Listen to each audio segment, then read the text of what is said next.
you want to do some minutes, reading, or you want me to read them? Up to our minutes. So I can vote on these minutes if I want, I read through them, right? You can actually, yeah. Okay. If you prefer, we can also hold them for the next meeting. It's up to you. That's okay. All right, If you will read, no, take it from the top. you take it from the top. All righty. August 20th, 2024, Community Planning Commission, motions. I move that the Community Planning Commission vote to accept the minutes dated August 6th, 2024 as written. Have a motion, Second. have a second? All those in favor? No. Oh, do we have any further discussion? I'll just think you. Any further Anyway, I discussion? have a motion in a second, any further discussion? Hearing none, all those in favor, please say aye. Aye. Aye. Aye. Let the record show 3 in favor, no opposed, there are only 3 members here this evening. If you would please, Mr. Love, thank you. All righty. I move that the Community Planning Commission vote to accept the minutes dated August 9th, 2024 as written. I have a motion, I have a second? The second. I have a motion and a second, any further discussion? Hearing none, all in favor, please say aye. Aye. Opposed? Record show 3 in favor, no opposed, there are only 3 members present. Okay.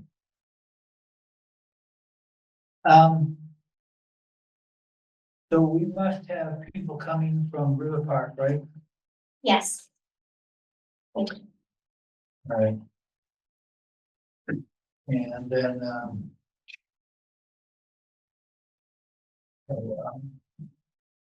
but not till 8 p.m., okay.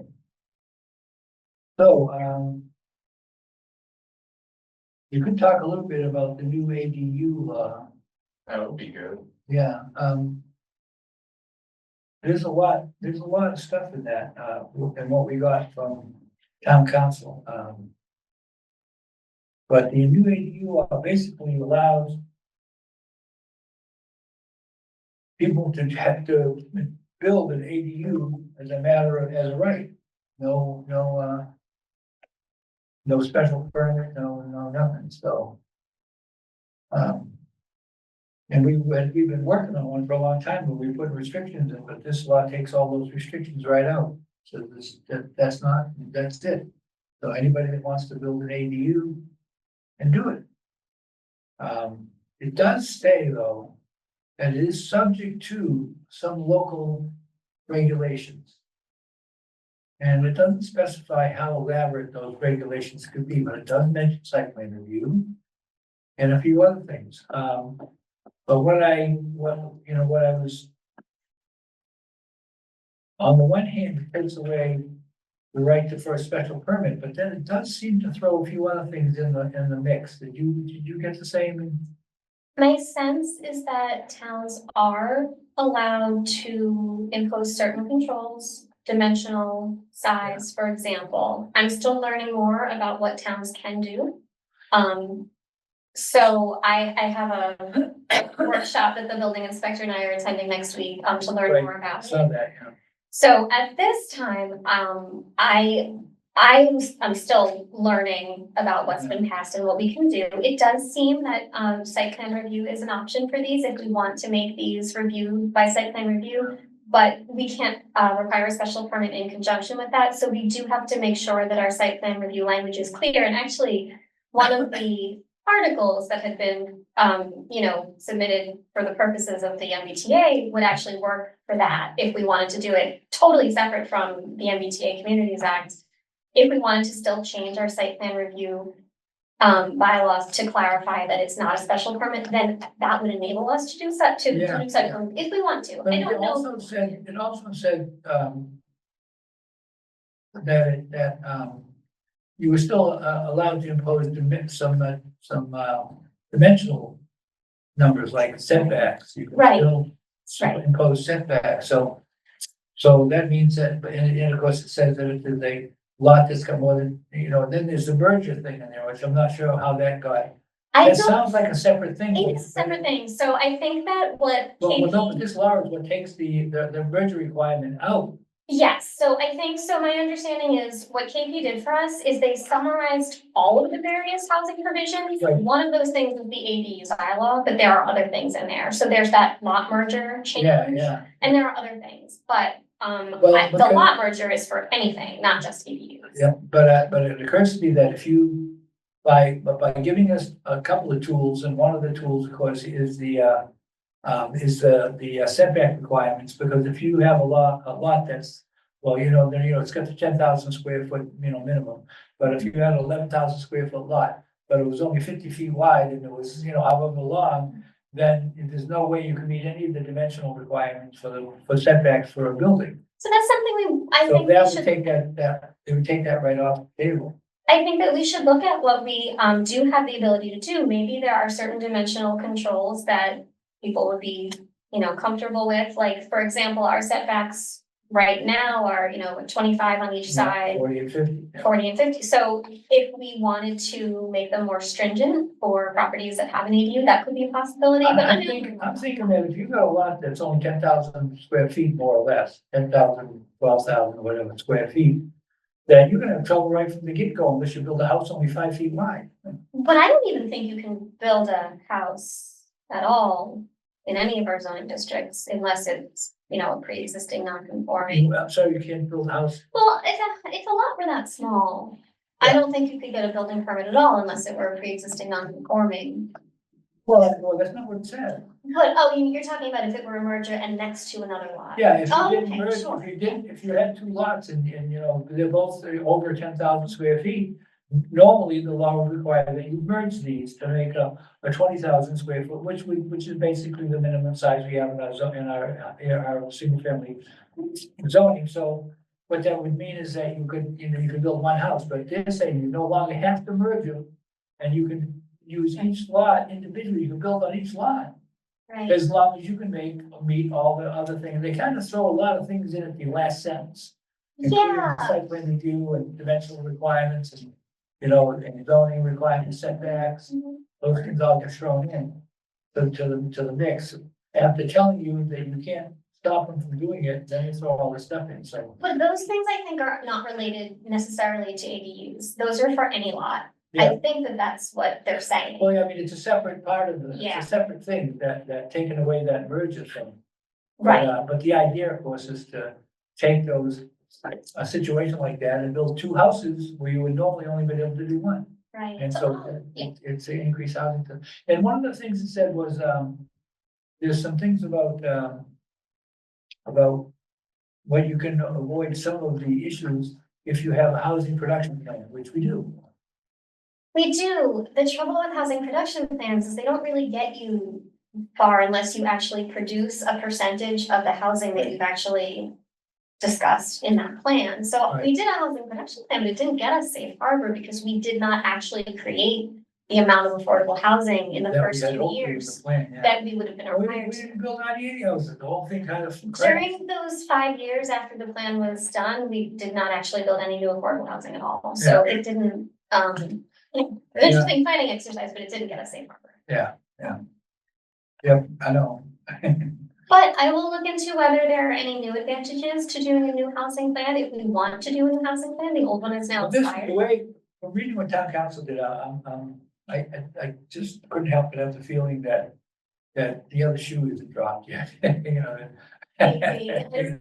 hard. That they've given us just so much stuff here. And again, I just, with the ADU thing, I can't believe that some town hasn't appealed it already. And almost seeing that, and even in this town, I mean, do you think the people in McIntyre Crossing might all get together and say, we're gonna appeal this because we don't want this whole thing to be a huge two-family, subdivision, which is what it could be under this new law. I'm not sure if that lowers or raises the value of those properties. I mean, some of them may already have them, so that could factor. in. Some, there's a lot of them already have. Yeah. I mean, so, yeah, we'll see. Yeah. Now, it was brought up at the select board meeting last night that, that there was a possibility that they would be doing a placeholder in case the town wanted to go ahead and try to put together a bylaw addressing the new ADU regulations. Personally, I don't feel that I know enough about it yet I to agree. put something in place that quickly, but I wanted to bring it up because it was mentioned and Jeff, you were at the meeting this time, weren't you? I'm sorry, I'm sorry, were you at the select board meeting last night too? I wasn't sure. I was in and out last night. Oh, okay. Yeah, I zoomed in last night. I caught a little bit of it. But I definitely have questions with this thing. Yeah, There's just a lot. I mean, look at what you floated around in 10 minutes. yeah. Yeah, I went into the whole thing in depth, yeah, so. try to find out. Can we get an actual copy of the law? Yes, so actually what I did was, I tried to put the whole thing in the share file, it was too big, so what I did was, I put a memo in, and I just put it in today because I only just got the info, in the last couple of days, but, in my memo, I put a link to the full text of the law. Is it possible to get a written copy, like an actual? Yeah. Can you do that for me? I'm a paper guy. Sure. I can really do love that. Yeah, You know just what? go I to- can- Just go to it and print it. I'll just print it out tonight, I'll grab Thank it, you. before you go, I'll grab it from the office. So is there any, because I haven't read it yet. And I'm kind of looking at both sides, but what's the advantage to the town? Well, Like the town itself, absolutely, well, what's there, what, okay. So one of the things that happened when this whole thing was presented was there was a quality of life issue, a quality of life component that they put to it. So you live in town, you raise your kids and your kids go and say, I can't live here. I mean, I've got to go to Drayton or Methuen or even further to find a place that I can afford. Because we've created such a situation with this, with our granite curves and our 30-foot wide roads and sidewalks on both sides. great job. did a great job. And then, as a matter of fact, from the sixties to the nineties, actually, there was quite an increase in the amount of, in the scope of the regulations, even in this town. And a lot of towns kept making them stiffer, more and more regulations during up to and then in the nineties, they started to, all housing started to get to be so expensive because the cost of development was crazy. So we created this problem for ourselves.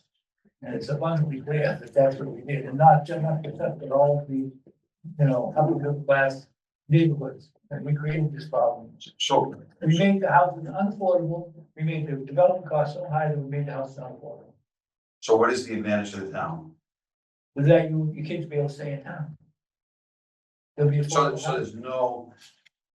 there's no monetary advantage to the No, town? no. Okay, They're not, it's as a matter of fact, there's probably a negative there, because if your kids buy a house because they can finally afford it because of what's been done, and then they have 4 kids to put them in school, that's when the negative starts. But right now, if I remember correctly, our school population is declining. So, we have room for growth there. but I haven't read it. Does that also affects the taxes of the owner of the house? Yeah, I mean, well, that's the question I asked kind of hypothetically, or a couple of minutes ago. Does this change the value of the house up or down? Well, Because like, it's so, something that 2-family maintenance now, they're not worth as much as it was as a single family, or does the ADU. so then wouldn't the town have to consider crowding in certain areas, like you said, McIntyre? Yeah, If we go up in McIntyre and every single house is turned into 2-family, yeah. that's an issue. Well, when I was reading this, a big thought that came to my head is I really need to call the assessor up and ask her how she's gonna do this. Because that's where the rubber meets the road, there is the assessor. The assessor goes out and says, Well, I'm sure well, the people of town are gonna wanna know what's gonna happen to their taxes and with the tax base. now you know why I'm so surprised that nobody's appealed it yet, okay? Someday. They just said, let it lay. I mean, nobody said a word. I mean, in February, if nobody says anything in February, it's the law, and that's that. February 25, it's the law, and that's it. I'm named Dave from, And we're 30 days to go into it, so. I'm sure you'll see appeals. You're gonna see, I mean, it's just gonna happen. It's gonna happen. Yeah, the whole thing on WPUR today about this, all these things, and they don't. This, and they say, yeah, it's really kind of surprising, nobody feels it. When you know the average cost of an ADU? Yeah. Well, first of all, it depends on square feet. One of the things that there is there apparently in the law, there are some limitations. What was it? Do you remember what the limitation for square footage was? I 1,800 square I feet? thought 900 square feet was, you could cap it at 900 square feet. Yeah, I read 1,800 square feet, but I can't remember what that was for. I think it's 900. I'd have to look, I'd have to go back and read it again. There was an awful lot to read there, Jeff, so there was a lot of stuff to assimilate. You know. in So we one don't know reading- the cost. In one reading, so. But I tried to bring as much as I could to the meeting, so. But, I just, when I first heard about this, well, I heard it from my state senator, Bruce, they told me about this was coming. And I'm like, no, they'll never vote on that. Here we are. So, And it's also an as of right. yeah. As of right. I think in all residential districts. Right.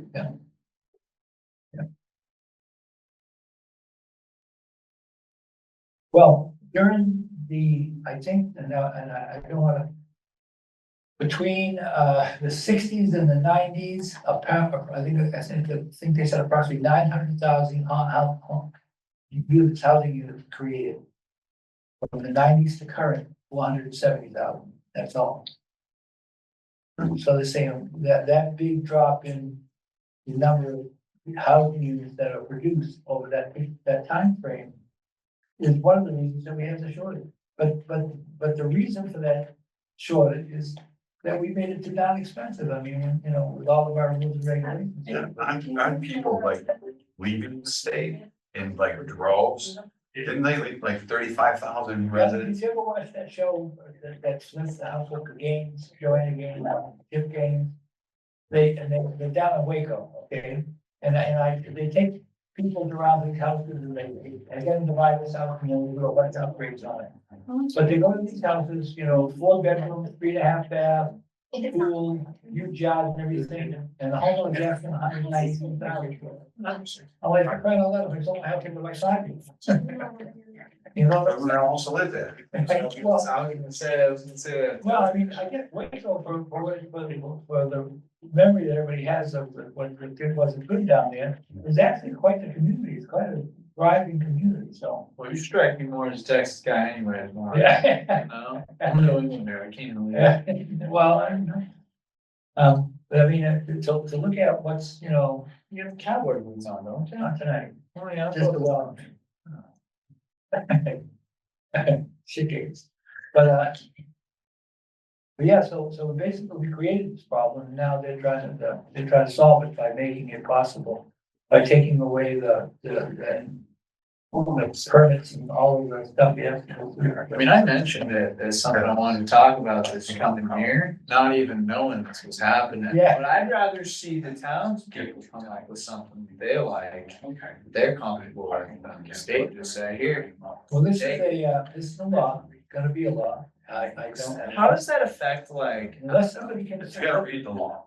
yeah, I just thought the concept of like, I know it's different zoning, so home rule, whatever, but you think you still have the same concept of like, Well, they don't, Now, what do you- they still allow some of the zoning, in other words, you can't, you know, you still have, Yeah. it still has to be, and it says so in the law. It still has to be a residential neighborhood, it's not to be a residential zoned area. In order to take advantage of it, so it says so. I was trying to figure, the law said basically, what do you use when you have the property? Yeah, well, you could do.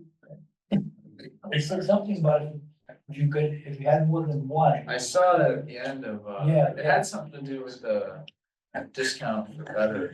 Warren, was there a tax penalty for the sale of real estate in that would help support this law. Huge. If you sold your house for more than $1 million, like a 0.5 to 4% tax. But like you're being, like a sales tax. Yeah. Like I thought I heard something on the news about that. I gotta read it. I really have to read it. Nothing about that. I don't see anything, I didn't see anything about that. Okay, I thought that was something that was maybe on the ground. Well, actually, what that was, and I know exactly what you're talking about. You're talking about is the city of Boston and some of those, they wanted to put that tax on and take the money to fund that $1 billion package that they want to use to help encourage buildings. Yeah, Okay. yeah, you're right. Oh, is that in the bill? I didn't see that in the bill. I thought that was a city thing or Boston thing. I don't think that's made it through the state. Okay, that was a proposal. So this law applies to the city of Boston as well? Yeah, well, it applies to the whole state. Okay, just curious. Yeah, but I think the program you're talking about, I might have been restricted to a particular area, but I did hear about that. You are right. They wanted to add a tax on and then take that money and use it to fund some, to support. Oh, so many things to look forward to in the next few months. How exciting. I know it's crazy in a way that some of the stuff that we've that's come along here. After all this decision, all the time we spent in this room discussing, should we do this, should we do that? We're looking at everybody else's ADU, and then the state comes, never mind, throw it away, you gotta do it. That's it. Well, I'm just curious, it says here specifically section 8, this is part of that prohibits zoning bylaws and ordinances from imposing owner occupancy requirements. Yeah. For either the ADU or principal dwelling. Yeah, you don't have to be owner occupied, and it doesn't have to be a relative. So it's a free for all, Max. Yeah, Oh, I basically, understand. you can build a rental unit. I guess I'm curious, it's like, Yeah, yeah, but that's- can you build a rental unit? Can you Yeah, put because 10 they don't people in there? care if it's a rental unit or not, because you know what it is, like What? housing. That's their You're guess. creating housing, and that's all they want you to do is create housing. I'd Yeah, be could there curious. be a limit on the number of people? So, I think there is a limit for Is that. that go back I to think it's a building? one car limit, unless you're less than a half a mile. yeah, that's what it says. If you're less than a half a mile for public transportation, you don't need to have the one car limit. Yeah. So my question is, if the town's building ADUs, then, That's not that good. well, no, not the town, forgive me, the people in the town build ADUs, that's definitely gonna have an impact across the board in our tax base. And negatively affected because you veteran ADU, someone moves in, have a student, and then that's it. It's printed really big font, so it's a big book. Pass it, then you read it. You asked for it. I did ask for it. Thank you, Danielle. And it's decided, wow, thank you, wow, boy. You're welcome if anyone else wants one. I gotta get my highlight pen out on that one. But yeah, there's a lot of questions to be asked. Yeah. There's a lot of, issues that, Yeah. I just think there's gonna be a lot of stuff that's not gonna settle with some people, but we'll see what happens. Well, Once we read it and figure it out. I think that, I think you're obviously right, but I mean, I think that there's gonna be a lot of the pushback is gonna come from the upper income and the upper value homes, I would imagine, you know? we'll see. But again, looking at, California tried this whole thing where they allowed people to have build a second building, I think 300 square feet, and you could have another house on your lot. Yep. And you could do this 300 square feet and and you could rent it out. And everything, and they thought this was gonna be the cats now, and they put a lot of time and effort to get this law through, and then it's flopped. Yeah, even in Colorado, if you read the They did a ADU few, stuff in but Colorado, it didn't go. disaster in Colorado, Yeah, nothing went as planned, everything was abused, yeah. lots of problems. Yeah. Big headache. This is so open-ended, I would, I don't know. I mean, although when you read through it, it sounds very open-ended, and when you read the opening paragraph and everything. But when you get down into the meat of it, it starts saying things like, well, you can do. And we have the added ability, or the added issue in this town of septic system. They cannot, they still have to meet Board of Health regulations regardless of what they do, so Did Yeah, I?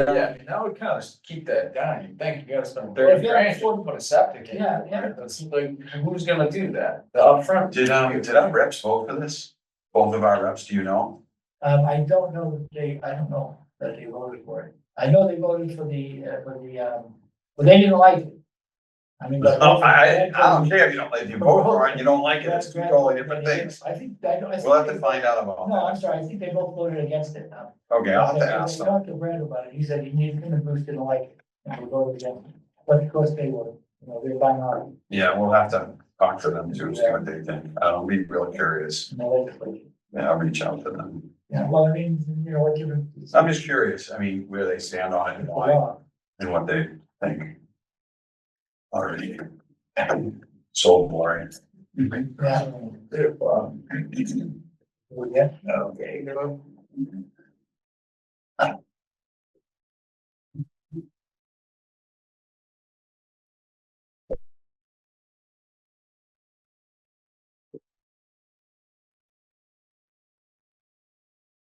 No, okay, Lauren, I just wanted to mention, just with regard to 500 River Park, I checked with town council. It's fine for them to do the presentation and for us to open the hearing and have the discussion. We just can't vote. So the expectation would be after the presentation, it would be continued to our next. right, yeah, we have, because we have some questions and we have some. Sure, but we only have 3 members tonight instead of 4, so Right, it right, it still is okay for them to do. If you can please read the public hearing notice into the record, I'm sorry, read the public hearing notice into the record. oh, do you want us to do that? Yeah, Okay, should be. I do not have it in hand, I can do it. Do you want me to do it? It's just on the share file. sure. Just has to load for a moment. Okay, here.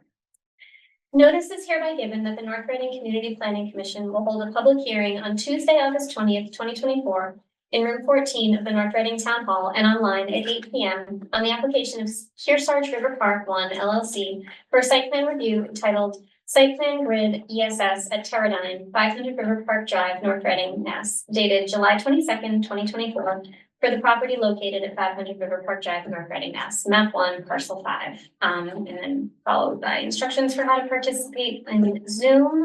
Copy of this plan is on file, Community Planning Commission office, Monday through Thursday, 8 a.m. to 4 p.m. and Friday, 8 a.m. to 1 p.m. And a copy of this plan may also be viewed by visiting the Community Planning Commission website.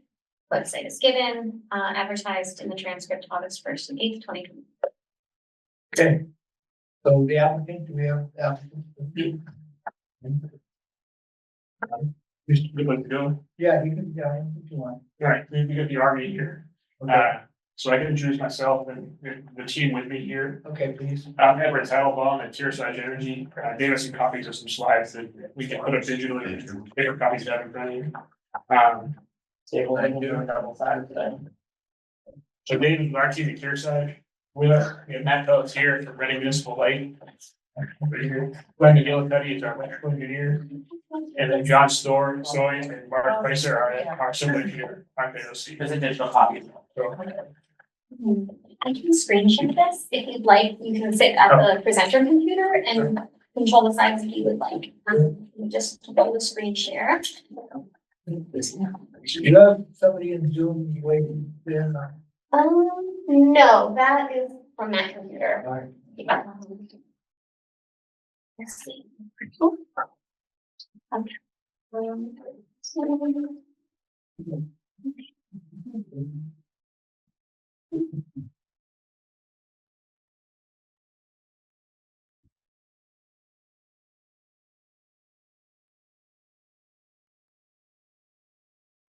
It seems like a pretty interesting concept. We think so. I don't suppose I can put one in my backyard. Well, they make residential, Do they really? they Yeah. make a lot of different sizes. So at the course of the agenda here, I can talk about the big picture, who we are, what kind of project it is. And then I'll turn it over to John and Mark, who are from my civil engineer, to walk through the actual site plan, obviously, review of the planning board. So I'm Everett Teitelbaum. I have been with Kearsarge since we got started, which is 2009. We've worked with, now it's over 80 different projects.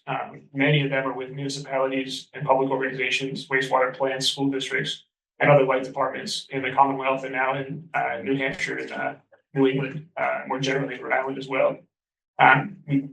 did a lot of solar projects in the beginning, going back to 2009, 10, 11. We did a project with Reading Municipal Light in 2016 on a big warehouse on Fordham Road in Wilmington, which is how the relationship began with Reading. And in the last couple of years, which is the focus on the battery storage here, we've turned to batteries as well as solar. And so our role here as a developer, we come in, we run this process, we work with our engineering teams to design a system. And on solar right now, we have 7 operating batteries in the Commonwealth. We have 4 that are in the process of being permitted, including this one. And so we work with public entities to develop the system, bring expertise. And then in this case, it's a partnership with Reading. And Matt can talk about it in a minute when we get to a slide there. But the system is an energy storage system, and the benefits accrue to Reading Municipal Light. Our company comes with capital and the experience to operate these. Reading Municipal Light will eventually have a purchase option. The idea is that it's their system in the long run, and we help to get it off the ground. So that's some context on doing these systems. One benefit to North Reading, which is not a focus here, but they will get personal property taxes. We've been in touch with the assessor already. And so not only will there be benefits accruing to the utility, but there's also personal property involved in the installation itself. Why is RMLD doing this? And I'm moving quickly here because I think some of the content might be later in the slide, but to give you a background of who we are, the experience here.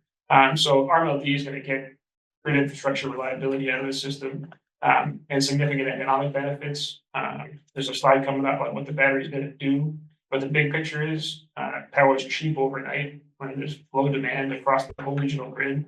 Can put up a slide and go back to the other one, but there's a graphic here. If you look at the image, on the left side of the chart is hour 0, so starting at midnight and it runs the 24-hour cycle.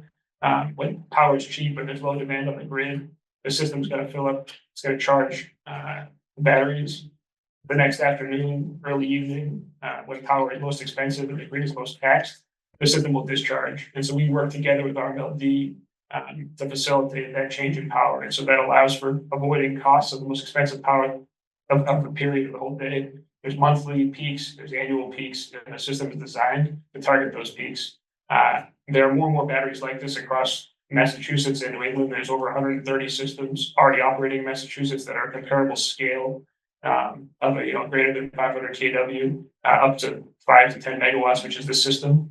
So it's not a new technology per se. It's 3 or 4 years into the cycle. There's a battery that RMLD built in North Reading, I think in 2021. And so it's not a new, it's at the cutting edge of the energy industry and it's a part of the energy transition nationally. But we're a few years into the cycle, and frankly, as a company at Gearsize, we like that. We didn't want to be on the front end with the first systems to take the risk on it. We want to see how they work, and this is now going to be our 8th system, so we feel better about it. I think Reading understands the value of the technology. I don't know, jumping back to the slide for RMLD, Matt, I don't know if there's anything you want to jump in with representing the light department. Yeah, Would you please state your name? what's that? State your name. Matt Pelletier. Yeah, the recorder can't see you. Yeah, so I'm with Reading Municipal Light, and this project would greatly benefit all of our customers. So that includes all 4 towns that we, I guess, cover, for lack of a better term. And the existing battery system we have has already saved us hundreds of thousands of dollars. And the customers, everyone that lives in our towns, can feel that and not have to pay the excess amount of money. And then, as it looks like everybody's going to go over, it's going to also help us with our resilience and keeping the lights on. So those 2 things are in our mission statement, and it's something that we strive to do. And this project would play a big role in that. So it's important to us. Can I ask you a quick question? Does it save you money by during peak times, you do not need to buy power from another source? Correct.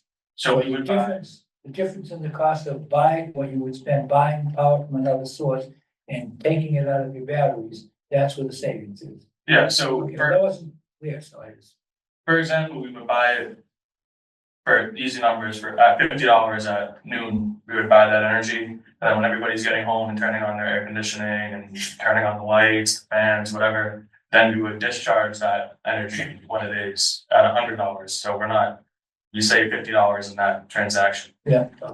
So And then there's two impacts. There's one is that volume of energy, which is the arbitrage, which is a real everyday. And there's also annual and monthly peaks that ISO England, the entire regional grid, assesses to every light department. And we're working with Concord, we're working with Sterling. We have relationships doing similar things because they understand the value, but the grid charges a peak demand number, which like you're behind the meter load and Stop and Shop, the same thing happens to them where each month, whatever their peak draw is, that translates to a demand charge, for lack of a better metaphor, sort of the width of the pipe they need, because there's a certain hour in the month where they draw a certain amount of power. And so each light department gets hit with a similar kind of charge. And so on July, 10th, when everybody's drawing power, if Reading Municipal Lights load is 85 megawatts and we turn on the battery and it drops to 75, then the charge they get hit with for that peak hour also is reduced. And so there's both that $50 to $100 arbitrage, as well as the monthly and the annual impact of reducing those peak moments. And it's on the last slide, but one reason why the site has been chosen at River Park is working with Greg, the GM, and Arnold and Matt and their team on picking a spot geographically that makes the most sense. And so they looked at the circuits in town and have been working with us now for 3 or 4 years on this. The relationship has since started. We have a big solar project on Fordham Road, just on the Wilmington side of Concord Street. And started talking about a battery there because we had the property, and they came back saying, well, actually, those two circuits are two of the most important in terms of congestion. There's a lot of industry there. And so that's where the project came from 2 or 3 years ago before we kind of got started. On operations and safety of the system, this deployment will be the cabinets that you see on the picture there at the bottom. Across the project, there are 64 of those. They're 4x4 by about 7 feet tall. Which is, the state of the art, as we say here. There's fire suppression and UL testing, and detectors. One important note, we've been working with Deputy Chief Galvin now.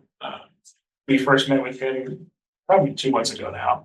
And he shared with us the requirements that Deputy Chief Galvin, as well as I think it's Pete Beverly and Danvers, I know multiple communities where they've seen these batteries come into play. They've worked together to come up with a memo that he sent to us 2 months ago that we worked with an outside fire protection engineer, a third party, to produce an emergency response plan custom for our piece of technology and for this site. And so that was submitted to the deputy chief about a week ago. I spoke with him this morning. He was out with COVID last week. And so I spoke with him this morning, and he is subject to 3 more or less clerical changes. One was moving one firefighting zone from 75 feet to 100 feet, and a few other pieces he wants us to change. He approved the plan itself and asked us to make these 3 changes, which I think Danielle, you're on the correspondence. But our plan would be to update the emergency response plan, so the Deputy Chief Galvin will sign off before we come back for a vote. And so he's been great to work with. I think he's familiar with these systems, and there is a battery here.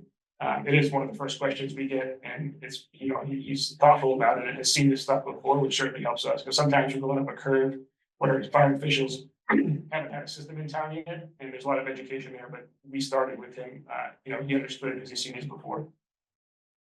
We have a couple of notes about the noise, which there's the studies there, but at 10 feet, it's comparable to a dishwasher, so it's not something that's going to bar everybody. There are no residential abutters here, which is a nice piece on the noise side of things. And for example, we a couple of years ago installed a system very similar in Beverly at the high school there. We also have systems at Cape, Montague, April, Amesbury. So to demonstrate, we're out in the community with comparable technology and haven't had any issues. And then quickly on the site here, and then I'll turn it over to John on the specific actual site plan and civil engineering side of things. For orientation, this is the Teradyne building in Fabric River Park. I don't know if everybody's familiar with it. They're coming around 93, working with, again, RMLD. They identified the feeders on Concord Street as the best ones in town to put a system like this. So we started on the other side on Fordham Road in Wilmington. We couldn't find a property where it worked. And then began a relationship with Teradyne, who's been very supportive. We have a lease agreement in place with Teradyne. They have effectively excess parking, and I think the leadership there is very interested in projects like these that they're sustainable projects, and they know that it's a benefit to the community. And so we're taking what is the southwest corner of the paved parking lot there, which is on the site plans in detail, but our butters are basically 93 north, some wetlands that are off the parking lot, and the physical plan in Teradyne. And so that southwest corner happens to be the physical plan, so there aren't even windows on that side of the building. The other nice piece, which is useful for this and for Deputy Chief Galvin's review, there's an existing hydrant on the southwest corner of that grass island, and so it's about 113 feet, I think, from the battery storage, which is just the geometry of the design. And he wanted to be over 100 feet, and so it sort of fit together nicely to put it there visually, so Teradyne's comfortable with where it is. And we also meet the expectations of Chief Galvin. So that was, I can speak more about business side or our experience, or I can turn it over to John and team on the actual plans. We have a couple of questions about the actual, and I don't know if one of them is more qualified to answer this, but what kind of a battery is it? So it's lithium iron phosphate. Glad who's here is electrical engineer. With specific questions on the technology, Glenn's better suited than I am to answer it, Okay. but it's a robust utility application that they're purpose built for these kind of applications. I was wondering about the aging of it, because obviously one of the, what's, in other words, what's the average lifetime of it, the replacement of it? Sure, it's a function of the use, and so the warranty will come with a 365 cycle per year warranty, and with that comes a degradation curve. Yep. So it's true that after 5 years of use, if you do actually cycle it 365 times a year, which means a full charge and a full discharge each day, then it may be charging at 75% of its rated capacity. With this application to do the peak shaving, it will discharge, the forecast is 60 to 80 times in a year. And so that's actually going to prolong the life of the system because it is cycle based. Right. They degrade. Yep. There's an opportunity to augment the system. If working with RMLD comes back and says, in 5 years, we actually want to be able to discharge for more hours at a time. One can augment the system or replace some of those cells. But going into these, the design of the system, we expect the degradation curve based on a certain use case, and everybody's, financial model is transparent about that. So you based on use, you're looking at a 5 to 10 year replacement. The use case could go up to 20. I was giving an example of after 5, it'll be Okay. the capacity, and I'm throwing numbers out. We have a chart we can pull up. I understand If it's at 70 or 80% in 5 years, it's still a functioning system. It just might discharge for a total of, an hour and a half instead of 2 hours. Yep. And one has to choose if there's a commercial reason to keep doing that. And so the system will continue to function just with diminished capacity. Right.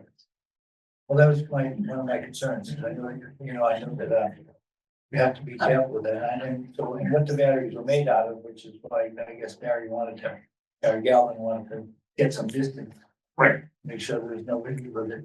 But also heard about lately how they're making mega capacitors, huge capacitors for storage. They're able to store a lot more power than batteries, and they don't have to be replaced.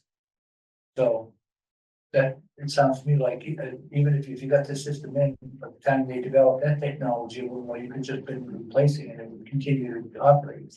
Yeah, which is true. I mean, we're looking for the most robust technology that's been through the ringer, if you will, before going out for the cutting edge. But what is valuable on a site like this, once the interconnection is designed, which we can talk about in the site plan, but RMLD will bring poles down the west side of that parking lot Right. to connect the battery, and that infrastructure, once it's there, to your point, you can replace the hardware on the pads. Yeah.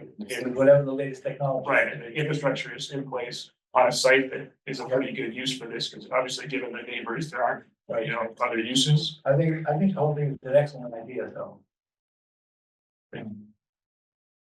Okay, just had a couple thoughts, that's all. Sure, so if it's useful to the board, we have the site plans here for, John's our civil engineer to walk through. If you have other questions, I can cut it short if there aren't other questions, if you want to see any of the plans themselves, obviously they've been submitted to the board, but the design's there, and we can answer any questions about that. Yeah, do you have any questions before he does this? No, I'll save questions for after, just, yeah. Sure. So I'll walk through these pieces again.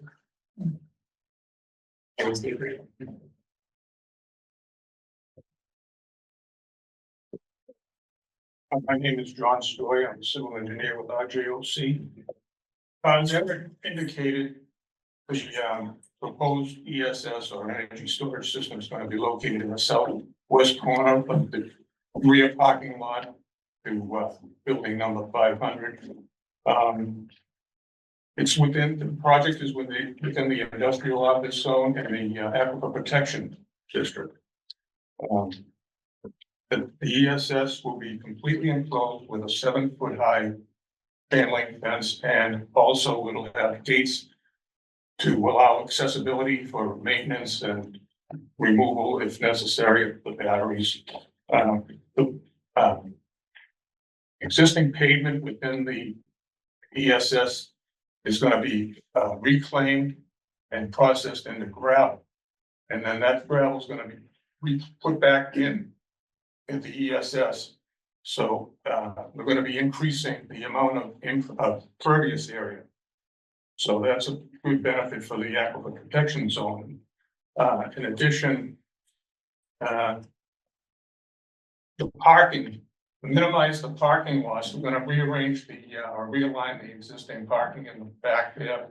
And we're gonna lose a total of like 84 spaces, but we're still gonna be able to have the required ratio of 3-to-1 parking spaces, because we're gonna be able to combine the entire site, the whole parcel of the whole Paradigm parcel, and be able to combine that, and so that'll result in, like, it won't affect the amount of parking. So we're gonna increase impervious area by approximately 15,300 square feet.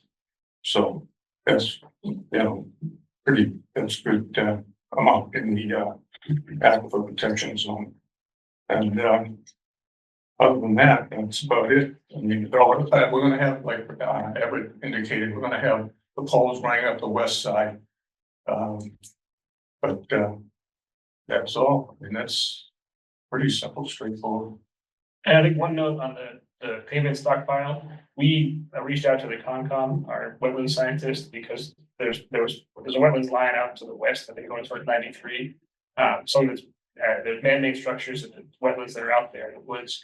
And one question came back from Lydia and the Concom about where that stockpile will be. And so we confirmed that it's not a problem to any of the stockpile and laydown area during construction will stay outside of that 100-foot buffer. And so that's a note that we'll confirm on a plan, I think, going into a condition of the ZBA approval, that we will respect that ask from the Concom, which I think is on the back end. They may make a comment maybe coming towards you, Danielle, but we did reach out to Concom, and that was their only comment, was to be respectful of that 100-foot. And Lydia did walk the site with our wetland scientist.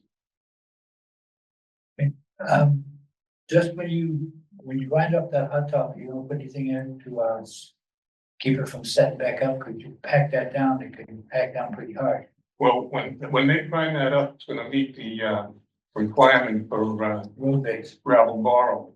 Oh, okay. So Mass Highway has a spec for that. Yeah. So that's what we'll be putting back. So Yeah. it should be pretty pervious. Okay. All right, thank you. Any questions you have? Okay.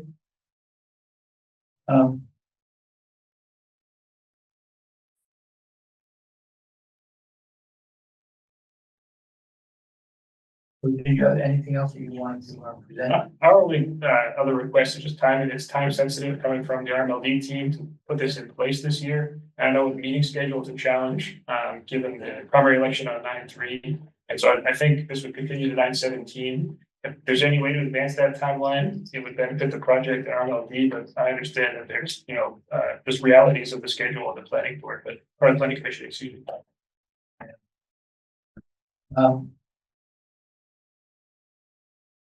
Okay.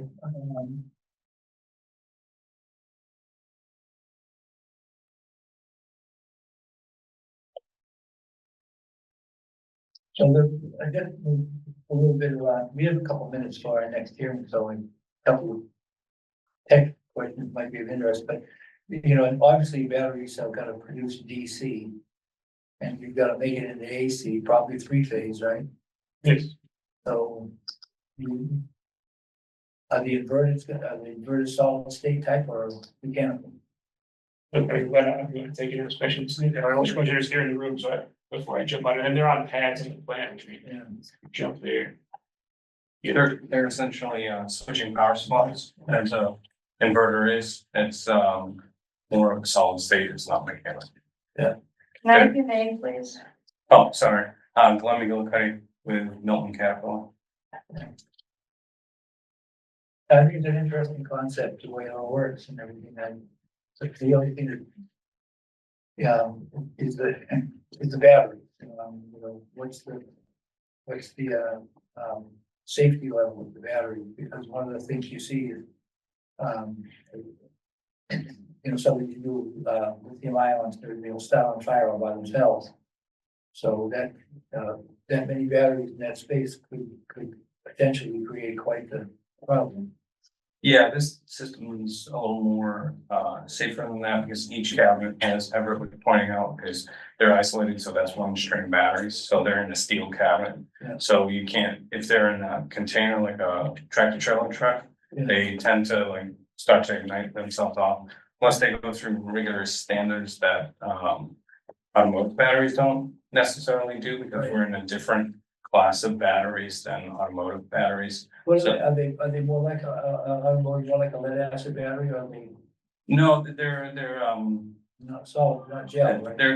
they're called a prismatic cell, so it's, if you think of a jelly roll inside of a steel container, aluminum container, that's kind of what the battery composition looks like with a paste of the lithium ion in between. So they're less susceptible to thermal runaway, as you see in cars and stuff like that. And they have to meet UL 9540 test requirements, which actually the manufacturers do studies on. They purposely ignite a cell in the middle of the batch and see how it propagates, not only within the module in there, but from module to module. So do the modules have fire protection in them, or is it just an overall? These particular ones have a fire protection system. It's a solid state benign chemical that when the fire suppression system goes off, it aerosolizes. So like halon system? It's not exactly like, but similar to halon, like it attracts to hotspots and it cools the hotspots. And then the follow-up procedure, which Everett put together with the fire protection plan and the fire department, is, you know, to surround them, make sure they're cool, and then, you know, progress from there. Because when I first look at this, that was my first concern. You see all the time batteries going bad on TV, and you're like, if this is something similar to that, with this many batteries in this concentrated area, this could be a real disaster. But I was curious about the kind of protection you would put together. Yeah, so a lot of that protection comes from the actual battery manufacturer in those containers to meet that requirement from UL in order to be used here in the United States. So there's that, and then a lot of some of the fires that you see in the news out west are using a slightly different chemistry in their batteries. It's not lead acid, it's NMC batteries, nickel metal hydride, and they're more susceptible to thermal runaway if you don't treat them nicer. As far as like if you try to push a lot of power in them really quickly, they do not like it. I'm familiar with some of this, so that's why I was nervous when I thought that many batteries and that big a battery packed all in one spot. Yeah, the LFP has become a little more stable than the previous version. So like Everett was saying, that's why they were hesitant to enter the market. They're waiting for it to mature a little bit. And, you know, now they have more robust systems and, you know, more safeties involved and things like that. So a lot of those systems that you see are catching fire are older systems. They've been in use for a while. They didn't have the rigorous UL listing when they were installed, you know, various things. So the industry is learning as it goes because it is a developing industry. And quickly just add, I think also there's plenty of news about the e-bikes and scooters and Manhattan and all those things, and those batteries aren't regulated in the same way that these are. And the results, specifically the UL testing for this system, was part of the package we submitted to Deputy Chief Galvin. And so he did ask those questions, and he's seen a swift, there's two different consulting analyses, plus the actual UL results were part of that package that he's seen. And so you're asking all the same questions he did, and this system is at a tier where manufacturer delivers to us. We had a third party and something he's already reviewed. And it's actually easier in this case because he was familiar with the systems and asked those questions. Whereas I was saying in other jurisdictions, even in Massachusetts, the fire department just hasn't seen one yet. And so they're asking us for help on how to interpret the system. And so He's been an expert, which has really made this a smooth process with him. Yeah, I'm somewhat familiar, so that's why I had all the questions. Yeah. No, they're good questions to ask. But I mean, I also look forward to, I mean, I think I think it's an awesome idea but I also look forward to the supercapacitors that they're developing. They say that one of them is can actually hold 3 times the power of a battery. And they don't have any of these chemicals in it, or these rare earths or anything in them. Mhm. If they can get that developed, be a simple thing, just to strap them into this location, and just do the same thing. Yeah, and we'll have to go through an engineering vetting process. Obviously, we'll have to work for the fire department and the RMLD if we change it. So no matter what, it would be continuously advantageous to as long as you keep up with the technology, it's gonna be good for a long time. So, yes, Jeff, please. Really good. I'm intrigued by all of this. But I have a couple questions. Is there any type of monitoring system for not only like the overheating process and things like that, so there are fail safes in the system to either shut them down or cool them and stuff like that. But also, like the containers themselves, I'm kind of questioning, like looking at their map and looking at, looking at protected area and all that. Is there any type of outside containment other than the vessel itself? Is there anything in place to stop, say, leakage or whatever happens with these batteries to actually reaching that? Is there a fail safe other than the container of the battery itself? No, so if you remember, I said it's like a jelly roll inside of a aluminum container, and it's a paste that even when it does have a thermal runaway, that paste doesn't liquefy. So there's really nothing besides water runoff from firefighting cooling procedures. There's really nothing that liquefies inside the battery and comes out. So, okay, that's good to know. But I mean, if there were, and I understand what you're saying about the new technology, nothing's catching on fire, I guess. Well, So that's good. everything catches on fire eventually. Right, so, and that's my fear. My fear is that this. I know, Warren, I'm kind of the same way. So I look at this and I'm like, wow, you're really close to the water table and protected area and all this. It takes up, an incident did happen, right? And this is all hypothetical, of course, but if an incident did happen and the fire department were to respond to this, like the process at that point for containment and for the safety, like in that aspect, like if they're foaming or I don't know the process, like at that point, that's to me looks like a really big problem. Because they're going to focus on one issue and creating another. And that's, when you're near a water table, I just get really concerned about, the environment and things like that. And what, I know I'm painting an ugly picture. No, that's fair. But I would like to know, because I think it's important, for the town to be aware, okay, well, we're gonna store all these batteries here, and if in the event there was an issue or a problem, now we have contaminated site. Yeah, that's a fair ask. Yeah, I think part of what I'm gonna say is that there is the procedure that requires the deluge from the fire department from 100 feet away. There's a spray procedure to cool the system, but there aren't liquids that would leach away from the asset. And so they're sitting there, there's a paste that would be in place, and the procedure from the emergency response plan, which we filed with Deputy Galvin, and obviously it's a public document, and this training will be provided to the fire department on how to deploy that response plan. But they'll cool down the system, but the actual components, the wiring and those pieces that are actually combusted, they're cooling it down so it doesn't spread anywhere beyond the pad.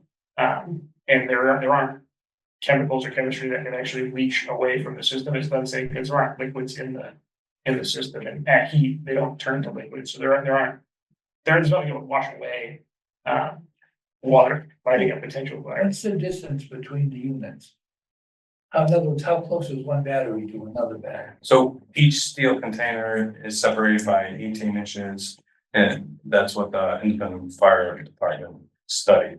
And they saw, and correct me if I'm wrong, there's no propagation if one cabinet catches fire. The likelihood of it propagating to another cabinet through a double steel wall, because you have the steel wall in the first cabinet and the steel wall in the second cabinet, with the fire department cooling it down. The likelihood of it spreading is low. Yeah, that's what he Would they water cool or would they foam? Like, what's the procedure? Like, what's the process? The process right now that's in the emergency response Right. plan is water. Oh, it is water. Within the cabinet is the chemical fire suppression. So within each of the 64 cabinets. Yeah, there's a hail on the Right, so that deploys immediately, and then the response plan is the water cools down the system while the event dissipates. And then the UL testing lives at 6 inches, so I think we're beyond even the UL test, but the testing that's in the report was done at 6, where they literally line up and overheat itself. And all right, Warren. No, that's good. And you talked about the life of the battery. What happens with the battery when it gets changed out? What do you do with it? They are starting to recycle the batteries.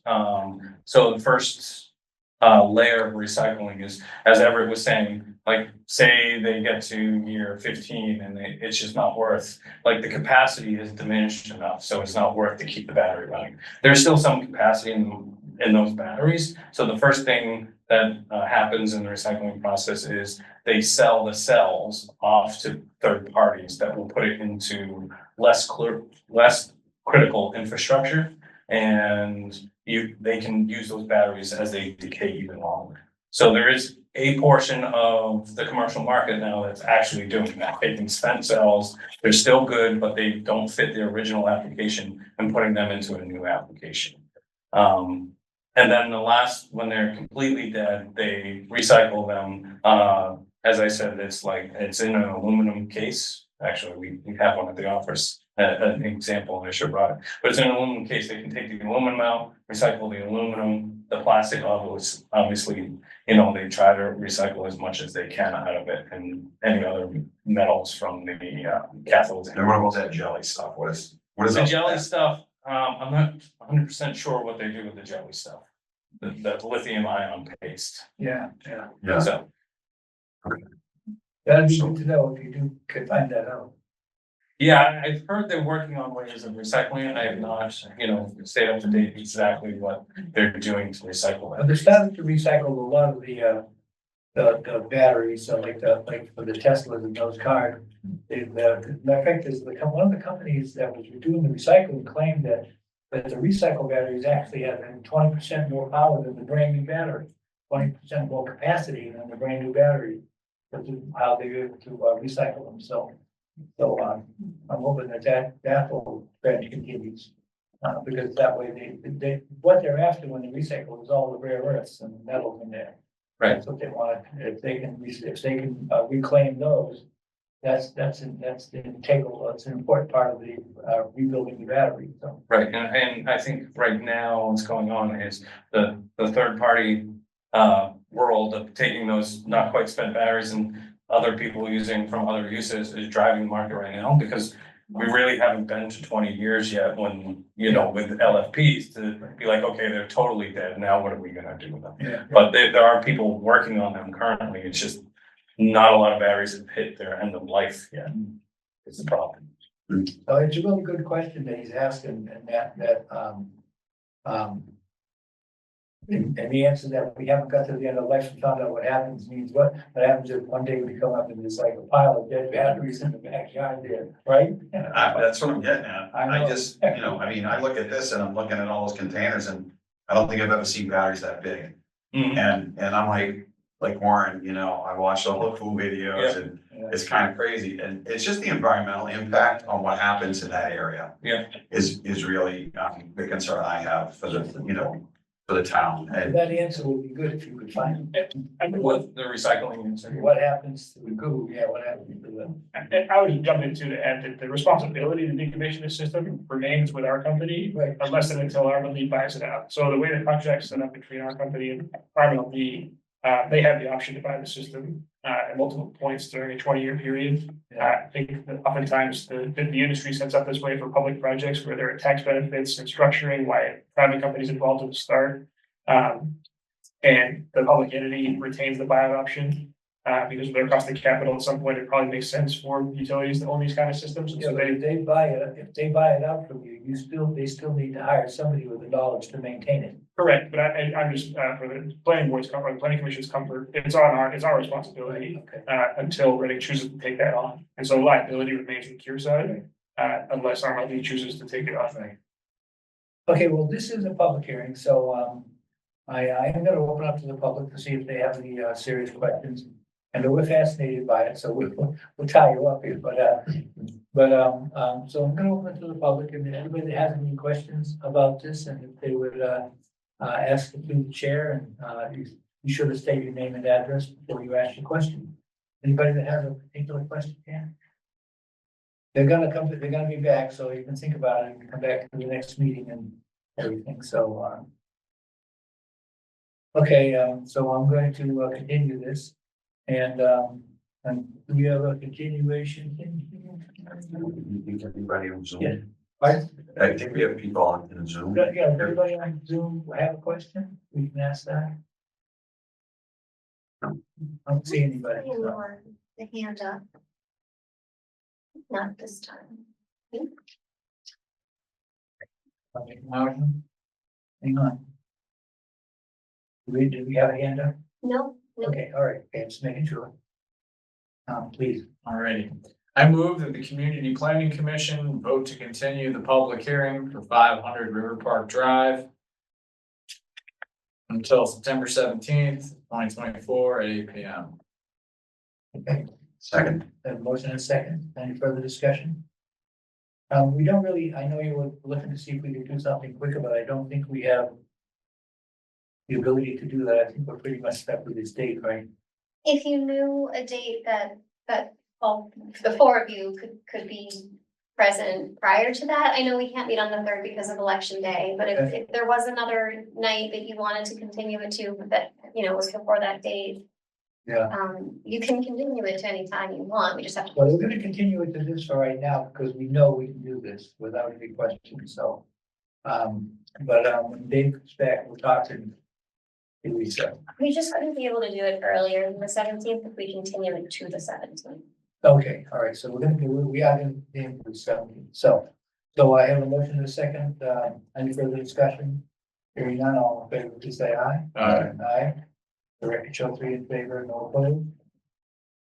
So we are continuing to that time, so thank you very much. Thank you so much. Fascinating project. Thanks. Thank you.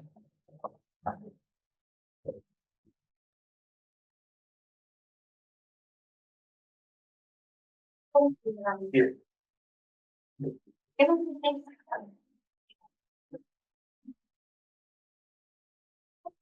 Oh, I'm so sorry, there was a question that I didn't see in the chat. Battery warning. I'm sorry, there was a question that I did not see in the chat, if you guys can answer it. What, if any, is the investment of each party, Teradyne, RMLD, and the town? I understand consumers benefit. So the upfront capital investment all comes from Kearsarge. Like we signed an agreement with RMLD that's been agreed on. It's already been agreed where the savings that are generated by doing that peak shaving, what we talked about earlier, the use of the battery is shared. So our company puts up the capital and gets our return if we perform under the contract and actually achieve savings. And then RMLD takes a portion of those savings too, and that's how it's passed through the ratepayers. And so we don't succeed unless the long-term project succeeds, which is how RMLD structured the agreement. So part of the answer here is that the town doesn't have any input or this is all, it goes, the savings will go to RMLD and theoretically directly to the consumer. Correct, and there's no capital investment from North Reading, Okay, and Teradyne is leasing the property, so Teradyne is also not involved in the capital. thank you. I think that answered that question. Okay, thanks. Yep, thank you. Thank you. Thank you.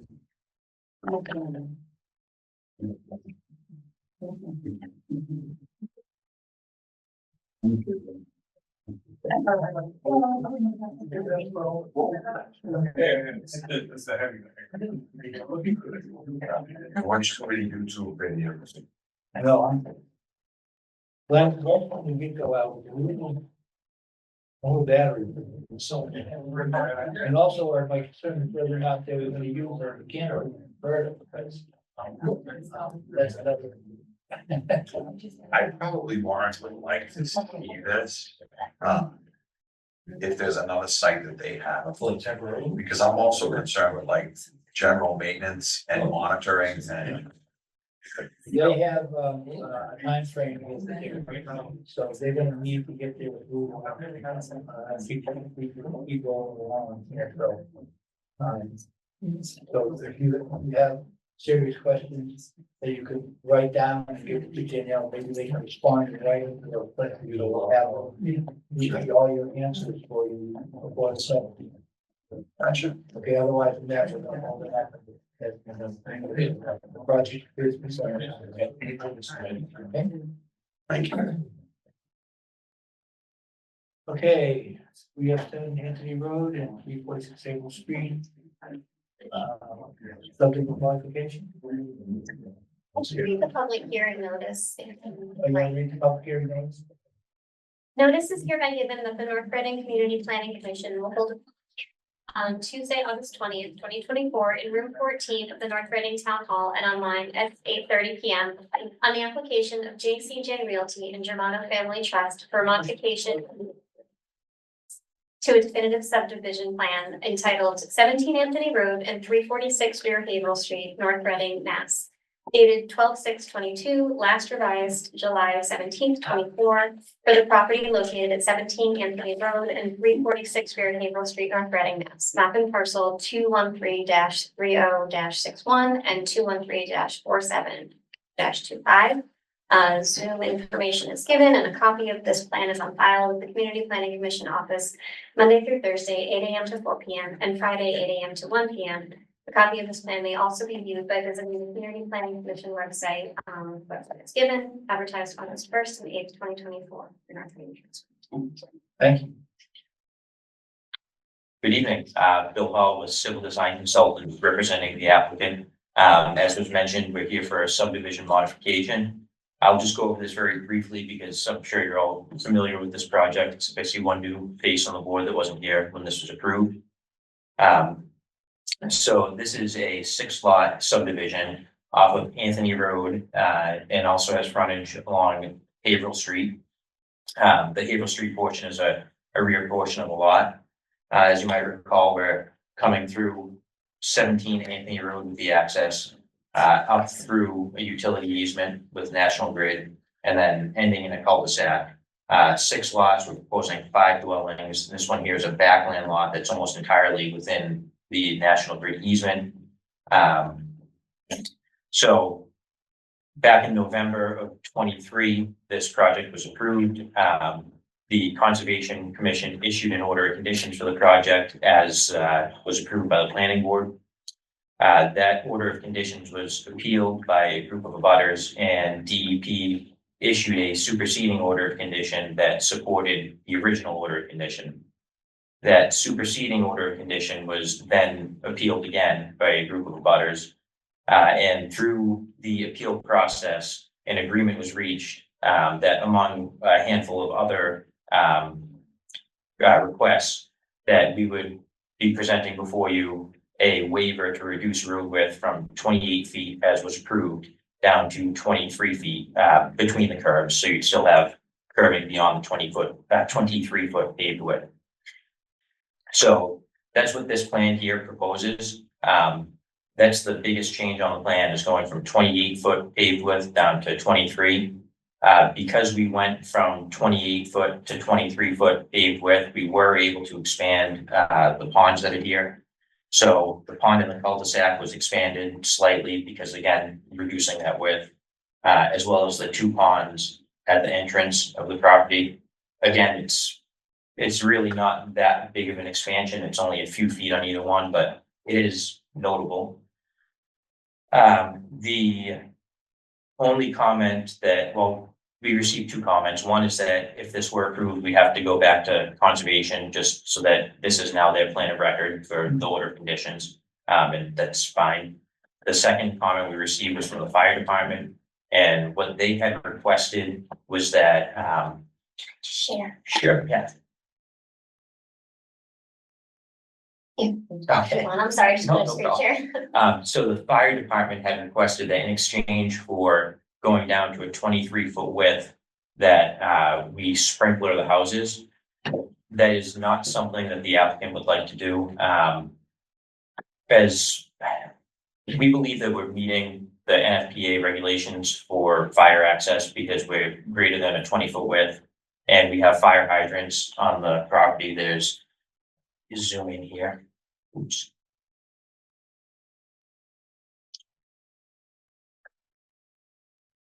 Can't find the zoom, but I believe that there's a fire hydrant in this location near the end of the cul-de-sac, between these two lots. We have a second fire hydrant that's in this location between these three lots, and then we have a third fire hydrant that's down near the entrance. So, You know the that's- distance those are from each other as a approximately? I don't recall off the top of my head. I know that had come up originally with the approval, is that we meet with the fire department, requested the spacing on those. Okay. So I know we're meeting what their comment was on the original plan. I don't know the exact distance off the top of my head. Okay. So we believe that we're meeting the NFPA regulations with the proposal we have without doing sprinklers. And given that this is something that we're here to settle the agreement for the superseding order that's been appealed, this is something that's an improvement for the abutters more than it is for us, already having lost a construction season with it. So that's where we stand with that. And obviously, like to hear any input that board may have on it, and we can go from there.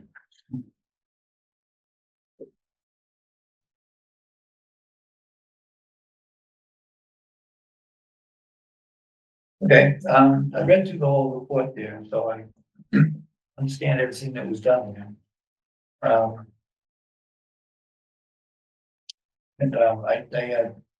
do see the advantage to them, but there's also a little bit of advantage, you have to a little less margin to put in there, so I think it's good that you're ready to come to an agreement with everybody and work something out that seems to make everybody happy. I'm not sure what to do about the sprinkler thing, because I had to read the last question of distance between them, because if you actually have, if it's less than the 500 feet requirement, if they're all like only 200 or 300 feet apart, I mean, I don't know why you would need sprinklers, because I mean, you could access with the hose, they could access as many as 2 hydrants at the same time, if they're close enough together, you know, if you get them plenty with firefighting power. Let me see if I can find the zoom on here. Oh, really? So let the experts show. It's hidden on the side. Wouldn't go that far. Yeah, you would. You got it? Okay, good. I found it faster than I was at.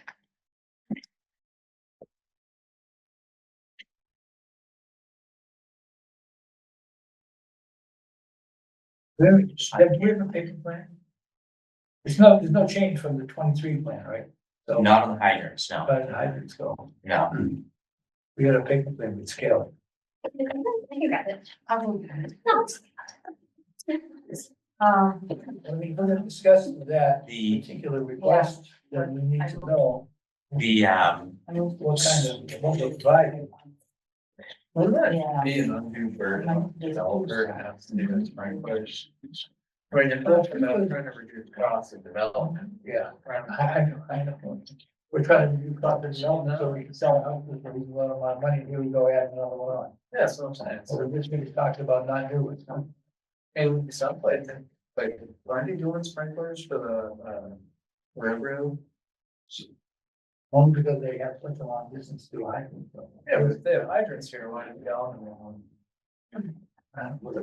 Depends on, I'm sorry, Jeff, it depends on how far apart they are. If they're close together, you know, then again, I think that might bump it all. So, whatever. So Bill, I have a question. So the fire department recommended that you sprinkler the houses. Yep. And the NFPA regulation, you're saying that you're within the regulation and the fire department is saying you're outside of the regulation? no, that's just a request that they made. So they didn't state that we were outside of the regulation, because I believe, if I remember correctly, the regulation is if you have a driveway that's greater than, I want to say 150 feet, then I believe they require you to do some sort of fire suppression. We don't have that situation here. And we are providing hydrants, and just looking at the stationing on the roadway.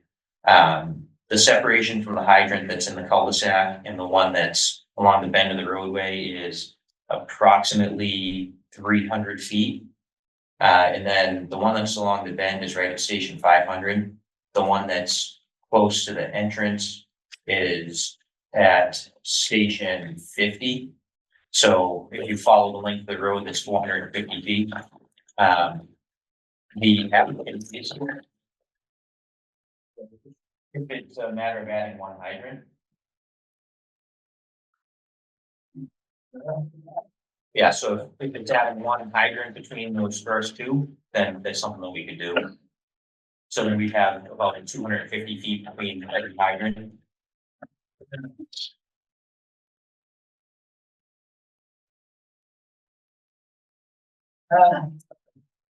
Yeah. So I know when they do this, when they make a requirement that they don't make it a requirement. If they made it a requirement, that would be something that we could, we would have a okay on. But as a request, kind of leaves us in wondering at what exactly the reason for the request was. It's not explained. Sure, yep. So, yeah, it certainly, that first hydrant is close to the road.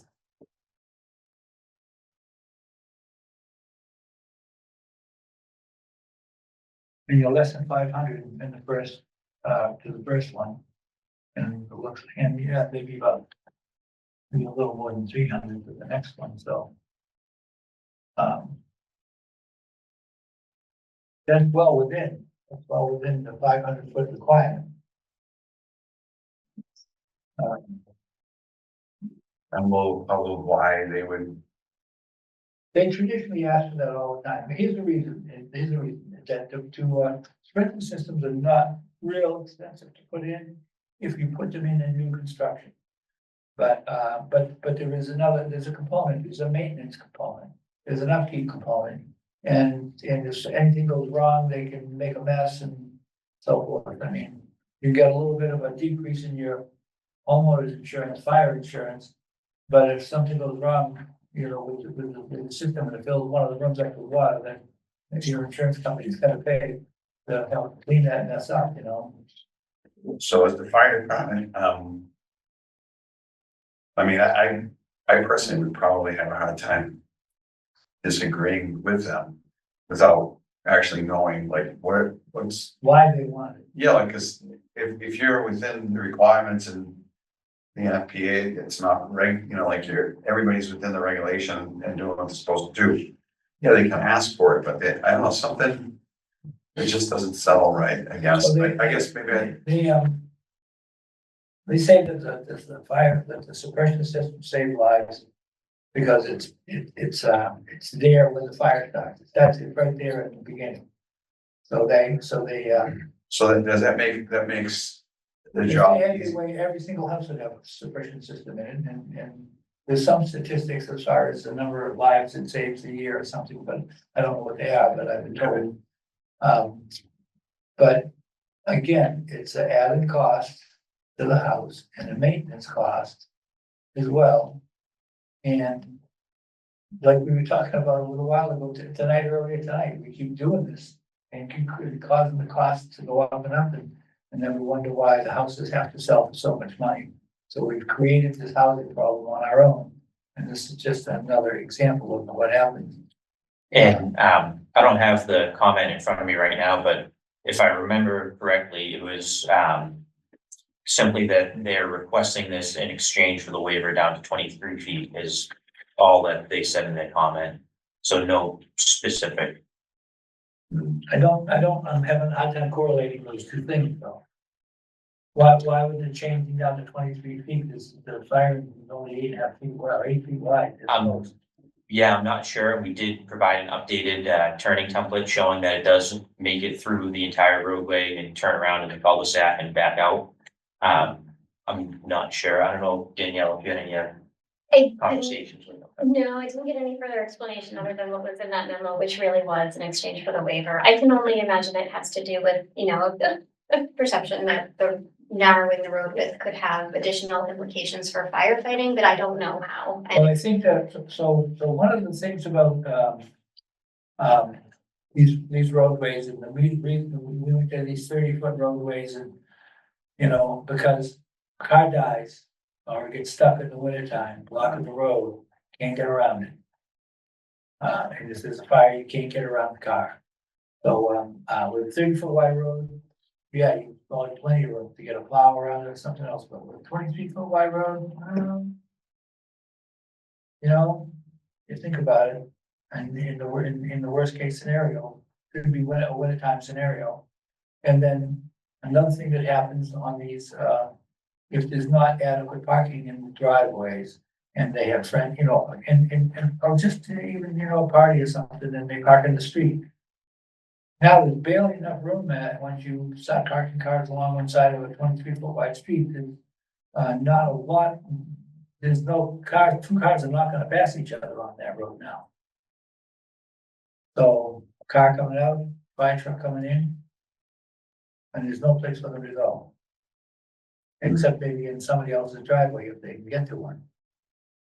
So I do see from that perspective why narrowing the road down to 23 feet could trigger the request for sprinkler system.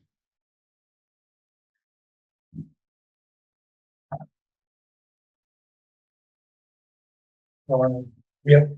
I mean, just back to the point, it does seem like if they're falling within all the necessary criteria for not needing sprinklers, it's just an undue burden to go there.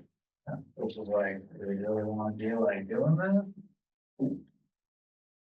Yeah, I would get somebody from the fire department that could tell us, but I have a feeling they'll say what I just said. So if the road was not reduced in size. Yeah. This would be an issue. Yeah, technically the 28 feet, because we'd have 8 feet to park their car in the center. That's a lot of space. And 20 feet. That's a lot of space. 20 feet to pass through 2 cars to pass us. Right. With 23 feet. So road reduction, I think. Because it limits the ability of a fire truck to get their time. Right. So I do, Joe, the applicant was able to pull up the email, and what he said was, "Hi Danielle, Bill has provided documentation that a largest vehicle would be able to navigate the proposed roadway. Ideally, although within the code, it does of course limit our maneuverability. I would suggest the CPC require residential sprinklers for the homes built as a trade-off for allowing a narrower roadway." So that was the full comment. Well, basically that, they were, when I just Yeah, said, that's the reason, And you don't want to be the, you don't want to be the person at the end of the cul-de-sac having a heart attack while they try to find whoever's got their car blocking the road, yeah, and But we've had this, over the years, we've had this discussion a number of times about, people the developers wanting to narrow a roadway for their own edification, so for their own reasons, to save the cost, and we're saying, our subdivision rules have a wider road there for a reason, yeah, and I was just gonna mention that as well. 28 is a very wide roadway. It's actually probably one of the widest that I've seen, other than maybe, I think, the city of Haverhill might require 30 for new Yeah, we got subdivisions, some but 30 to this town. yeah, but a lot of towns in the area are 24 is 24 pretty is standard, the yeah. other standard, yes. Yep. 24 is the other standard. But even at 24, cars are not really 8 feet wide, they're more like 6. So you still got 18 feet, 2 cars could pass each other. Yep. But at 23, you're kind of getting close to the, I don't know that I can get the truck by. So if 24 would make you feel better, or 25 feet, something in between, But the question is, would it make Barry feel better? yeah, well, yeah. But he's So, not here. here's the conundrum here. We would hate to go against the fire department's recommendations, especially should something happen and they say, see. Should have put Yeah. sprinklers in, So, we have 2 choices at that particular point, and that is either to put this whole thing off again while we have another discussion with the fire department, or if you agree with the sprinkler systems, we could probably just vote tonight. That's the position we're in. I have a No question. uncertain terms. I have a question. Yeah, To reduce the road by that amount of space versus putting fire protection in each one of those homes, I would think it'd be cheaper to put the fire protection in the homes than it would for the, the money you're saving on reducing the side of the road. Is that correct? well, actually, what we have right now is a situation where there's been some negotiation and an agreement to narrow the road and to do the changes that you said. That's what's on the new plan.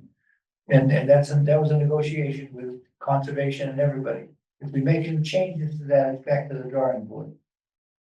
Well, so the agreement was that we would come to the commission with the waiver. The agreement wasn't that the waiver would be approved. It was just that we would come to you with it because obviously we couldn't at that time guarantee that any waiver would be approved. Right. And we didn't want to put the commission in that position. So Right. the agreement is that we would come before you with the waiver.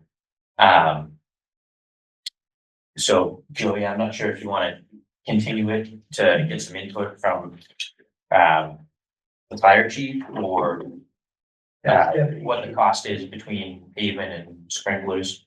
I don't know what the construction cost difference is. Yeah, well, in a couple of times that I've asked the question over the years, they've made it abundantly clear that that it's not to put a sprinkler system in and new construction is not that prohibitive. So I don't know if you've ever looked into the cost of it. They never really gave me any numbers. But they said, because there was a situation where we had an existing house, and they wanted to sprinkle that too, and they said, oh no.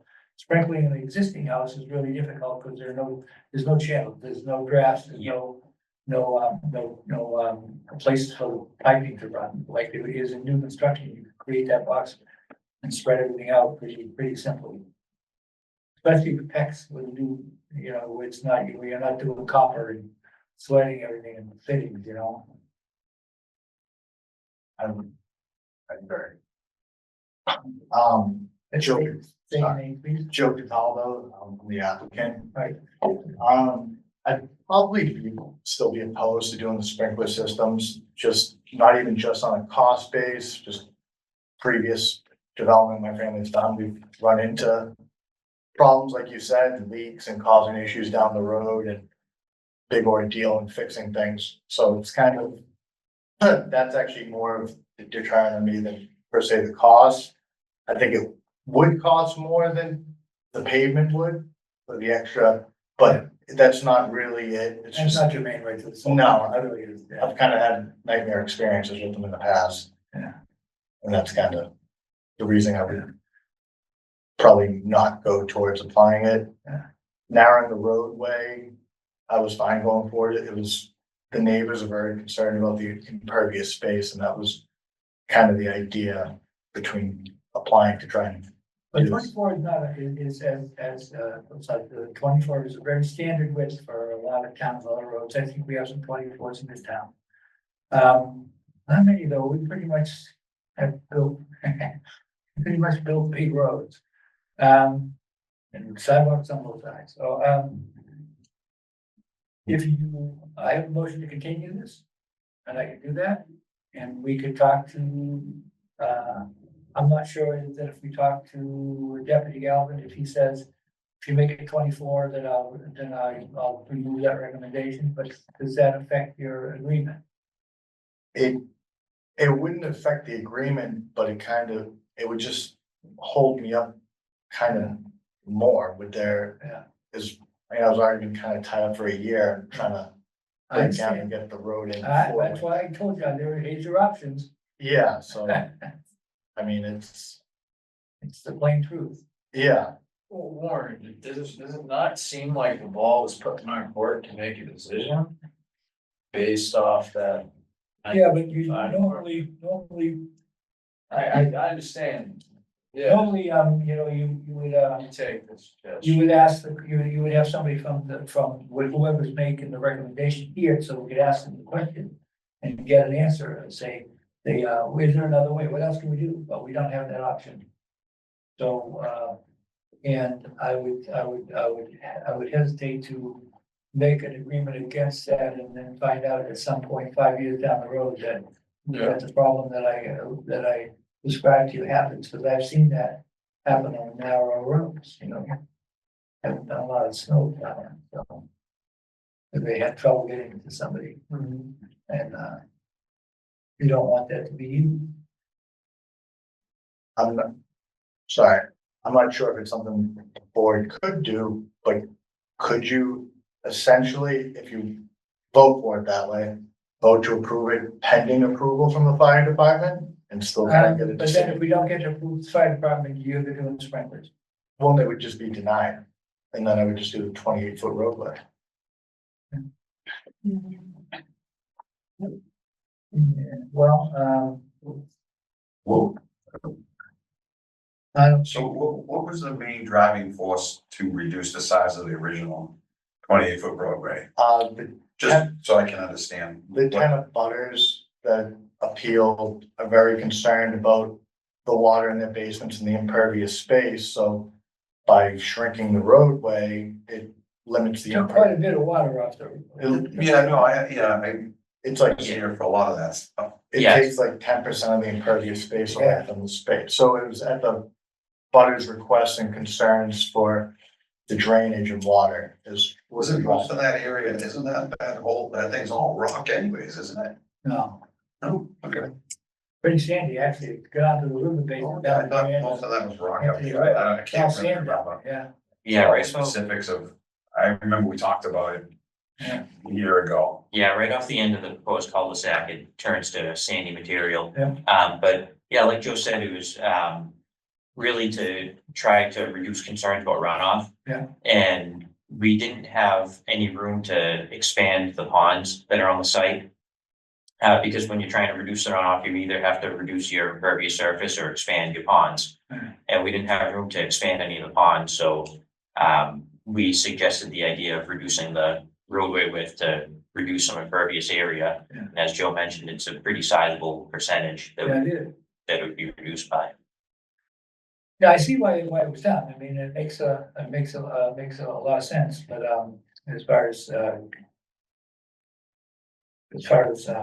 controlling some of the runoff and controlling the water, doing something with the water, because one of the things, the rate of runoff might be fine, but I'm always been concerned about the quantity runoff. So by doing what you're doing, you're controlling the quantity, but you're decreasing the quantity and finding more place to put it. So I see the value of it right down the road.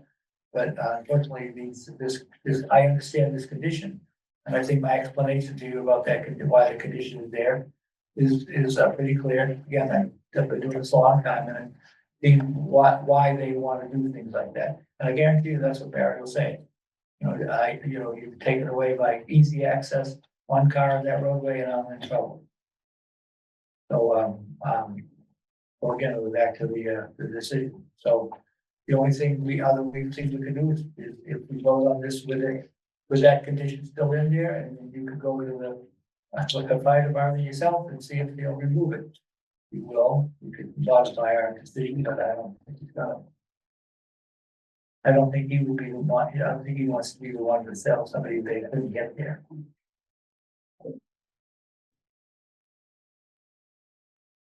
Right now, you have his agreement for the 23-foot road as long as you do sprinklers. Well, the agreement was to come before you to submit for the waiver to shrink it, not really pending the approval of it.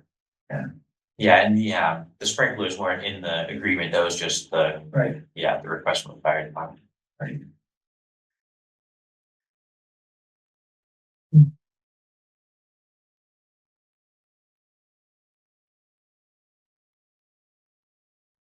Well,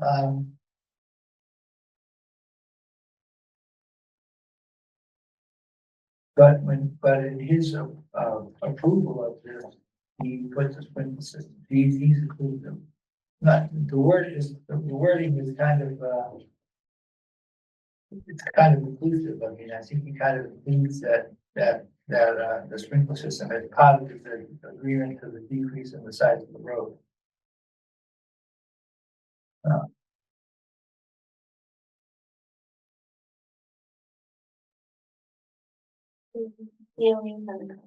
Can we get Barry over here? Can we have like continue this to another date? I mean, that obviously makes it harder for you. Understanding you wanna get stuff done, it's gonna be cold in like 2 weeks, so you're not gonna be digging. Yeah, that would be a little longer. Well, you know what I mean. Yeah. So, yeah, it's got global warming. Yeah, dude, get out of here. It's gonna be 60 degrees this January. Oh.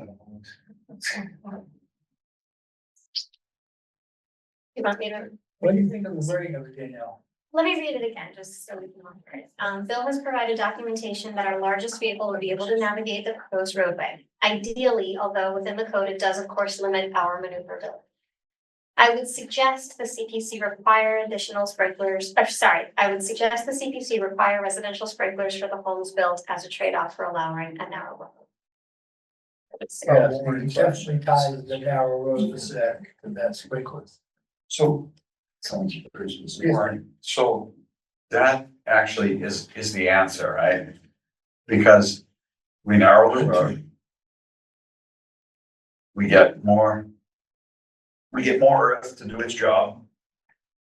We satisfy the fire department satisfied at that point because he's agreed to put sprinklers in. Yeah. It's a win. I would think, unless there's something I'm missing. I mean, I understand where he's coming from. I wouldn't want, you know how these lines work. Are they always charged? You have to flush these lines? Well, you could have a dry system in there. You could have a dry system with. Yeah, you put a dry system in. What, so. It just seemed like to me that the fire department gave us the answer. Well, it's just that I think the applicant isn't agreeable to that. I think that's the Yeah. issue. Well, I know it, but I personally, if that's what the fire department thinks is the answer, I'm kind of with them on that. Okay, so we didn't get the kind of clarification, that's what you're saying too, is we didn't get the Right. clarification on whether that this was a requirement or a request. So then the only other thing, I have a motion to continue this. And I can do that and we can ask the question. Normally I wouldn't have mind, it's just been so long, I would kind of one way or the other prefer to leave with a resolution tonight and be able to start work. Well, again. We would have to put it in, and because we've been basically directed by the fire department saying, I'll agree to the narrow road if you put sprinklers in, that's what he's saying. In no uncertain terms, okay, he's tied the two together. So we could give you the vote with that in place. And then if you go to him and say, do I really need to do this, and plead your case, if he says he'll release you from that, we could either re-vote it or you could just go ahead knowing that you've been released from that requirement. I guess my question would We be, wouldn't have to, if he released him from that requirement, because that's not a requirement from us. If you decide to put it as a condition of approval. Yeah. Then you can do it. I mean, and then of course the applicant could appeal that. But you could put it in. And if it's a condition of approval, then they are supposed to adhere to that unless they come in to ask for it to be changed or they appeal it. Yeah. But if it's in there as a condition of approval, then it needs to be followed. So my question would be, if it's in there as a condition of approval, but the fire chief, so if you put it in, then we have to get the fire chief's approval. To take it out. Yeah, I'm just thinking how that would be if he still requires the sprinklers, but then obviously Joe doesn't want to put the sprinklers in there. that mean I Does could that, do the original plan? yeah, does that then result in a denial of that waiver? No, I think the most recent decision that's issued would be the one that would Okay. stand. The board would vote, it would be recorded, the appeal period would pass, and that would be the one that would be.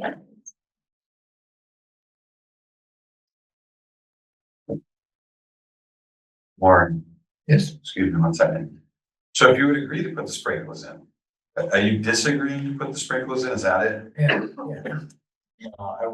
I don't want to put the sprinkler systems in the houses. Okay, I got it. So you're not taking their recommendation and that's why you're here to try to, okay. I just wanted to make sure I Yeah, this understood was- that. You're not willing this to was put the an sprinklers in, unexpected consequence. even though, Yeah, so I just have a question, because so the cost of the road, a 28-foot wide roadway, you're asking to reduce it by the 23 feet. So there's a cost savings there. And, you know, the earth's gonna absorb much more runoff, and that's great. But does that cost savings, is that reflected on like the sprinkler part of it? You just, because if you start to weigh this out as a builder, you really want to move forward with that project. And you really want to do it. If you agree to what the recommendation from the fire department was, you can start the project. Am I wrong? well, even if, and I hope you guys don't, but if it were denied, I could still start the project with a 28-foot road. It was approved. Sure. So that's kind of, and the cost of the savings of the 5 feet of roadway, I don't think would really come close to the offset of probably about 25 to 30,000 with the system in each house. So it'd be about an extra 100 to 150,000 over the course of the project. It doesn't really correlate to the saving of the pavement. Yeah, I was just kind of throwing that out. Yeah. Because I know you get to move forward, I get it. I mean, you understand what I'm saying, Warren? Yeah, yeah, but I Because if think, you agreed to what they asked.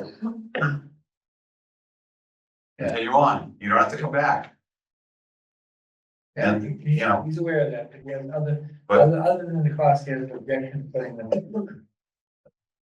I mean, so he's gotta make a decision which way he wants to go.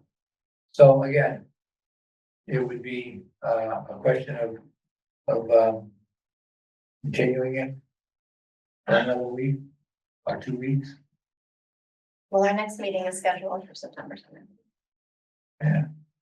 Unless you think we would like to meet any sooner.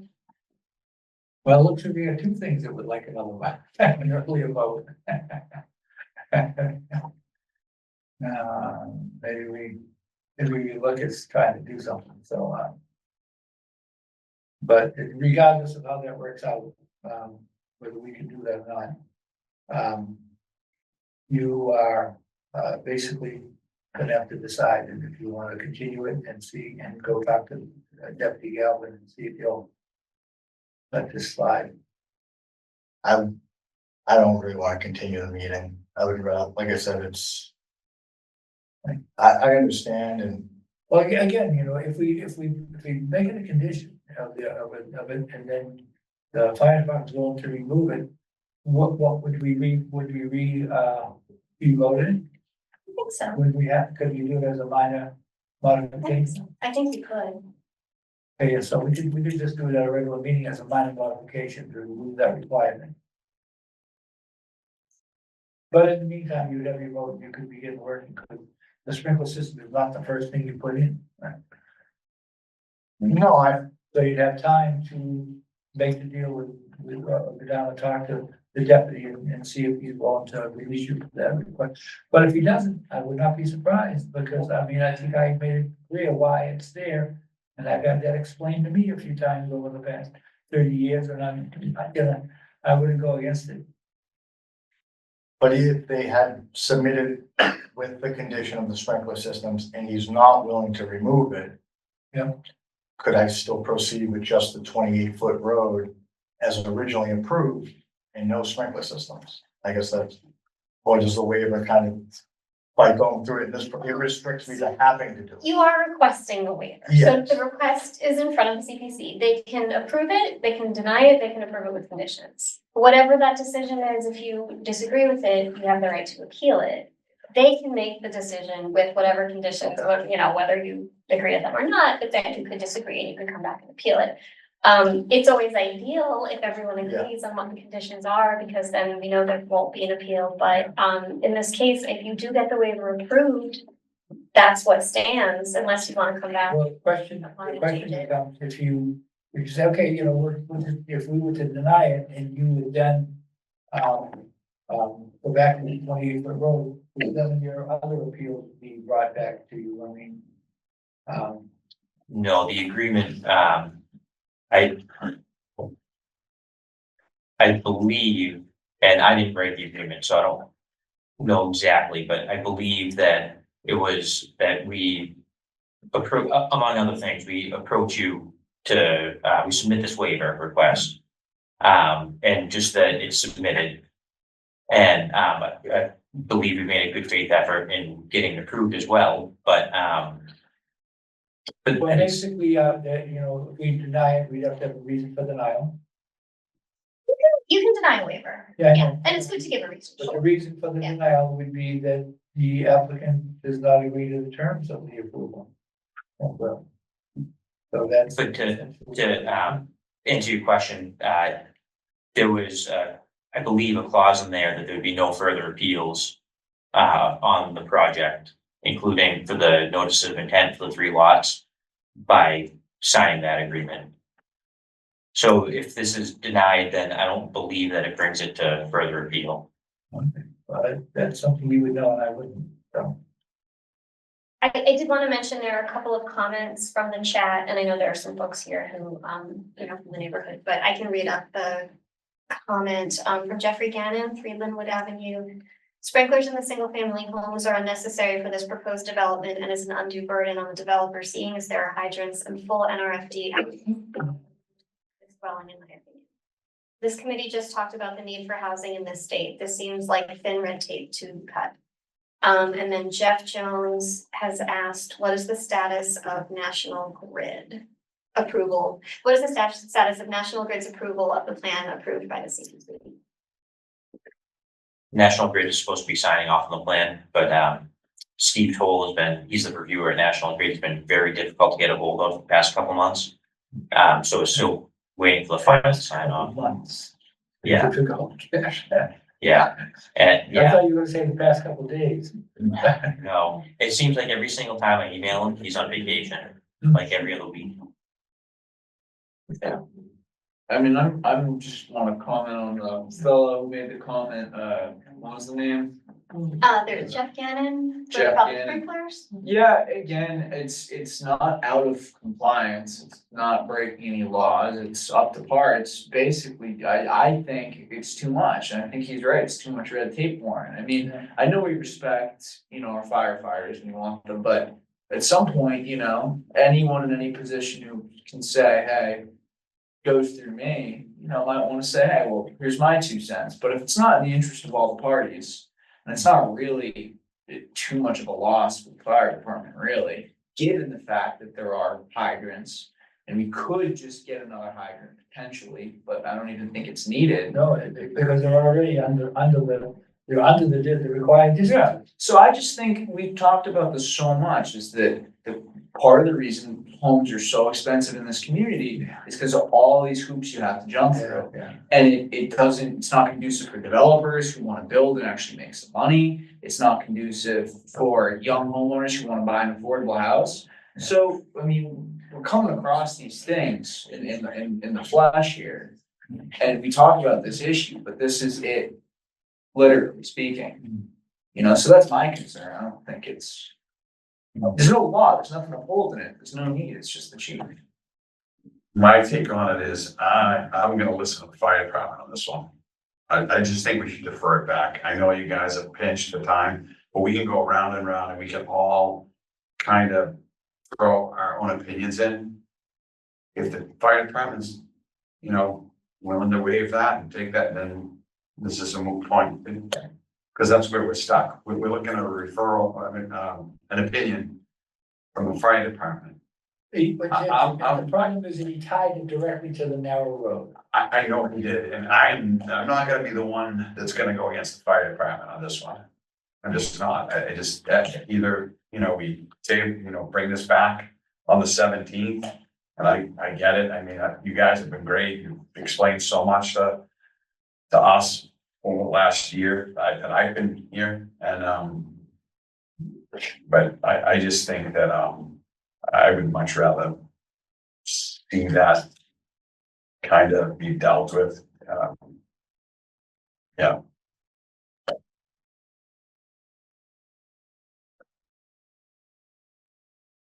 Yeah, it's not gonna, I'm not gonna, Well, yeah, it's not.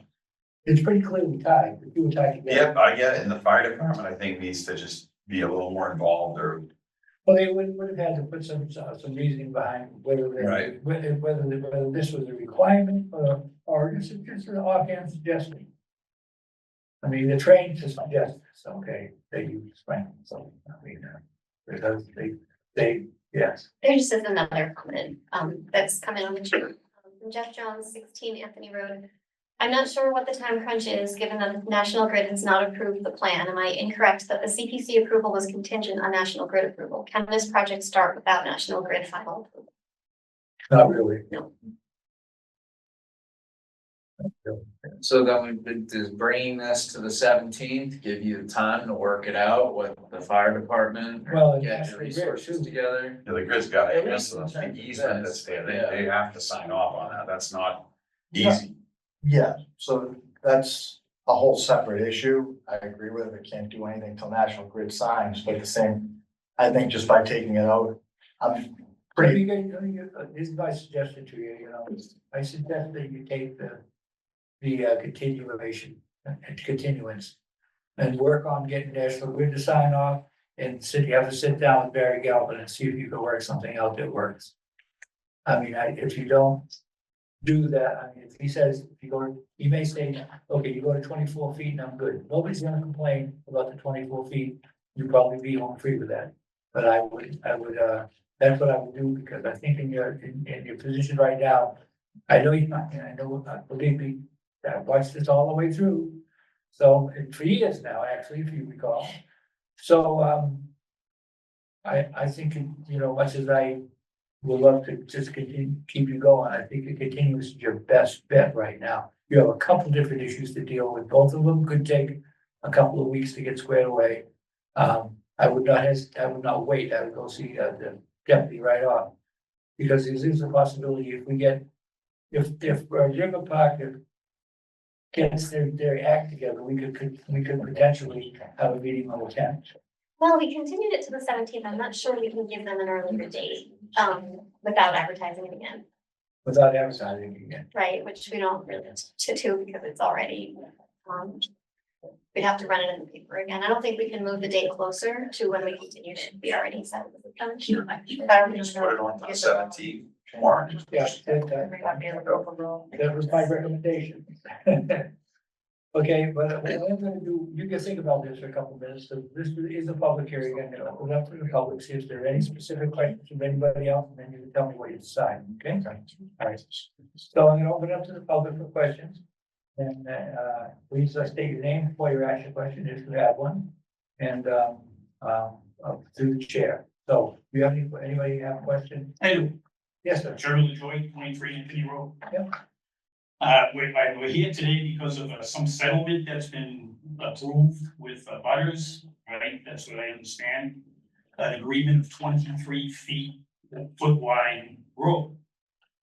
The applicant has already said that he doesn't want to do with sprinklers. He's already said to go back to 28 feet. How can he go back if he's made a settlement with the abutters?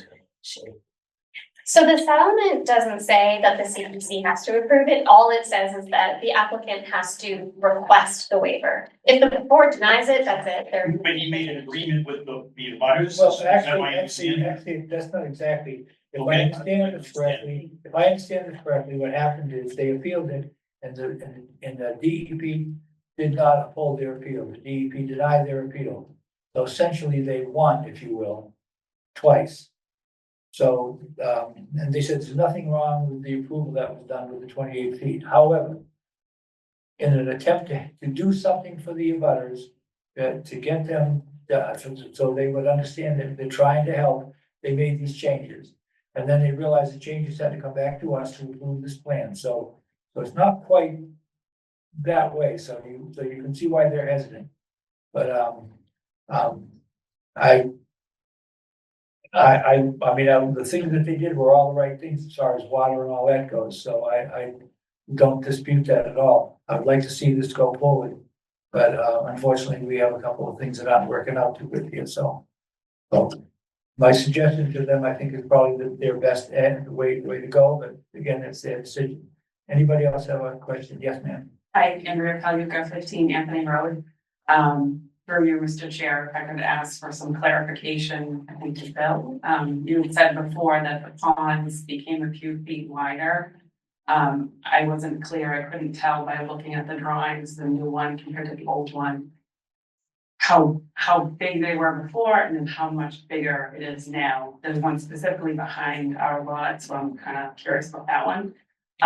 It's really hard for me to tell with the drawing. Yeah, If you don't so, mind explaining that, please. yeah, it's difficult to tell because it was just a minor change because the one behind your house stayed more or less the same size. I believe we just expanded up into this hillside just a little bit.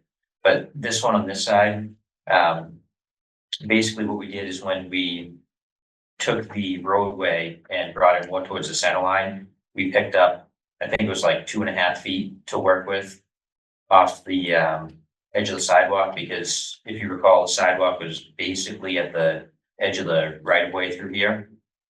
So when we took the sidewalk and we moved that over, we just took this slope and we moved that over 2.5 feet. So this base of the slope of the pond here is just 2.5 feet closer to the center line of the roadway. So it's a very minor change. But where we figured the point of this was to try and get as much water into the ground as possible and reduce runoff as much as possible, we make every little change that we could, so. So that basin one on the right and that's basin two on the left? I don't know which one's which. Well, this is detention basin one, Attention. and then this is infiltration basin one. The difference being this one is lined and it's basically runoff from upslope here, goes into it. And it's slowed down before it goes into the pond across the street.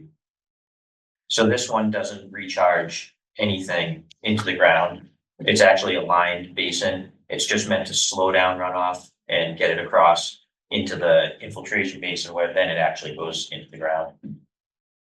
So the size of the one on the right, what's the, I don't know, square footage or what? That's what I'm not clear on. What changed? Yeah. Yeah, so I believe what we did is expanded this area just a touch here. So off the top of my head, I want to say it's probably a couple hundred square feet. It's nothing major.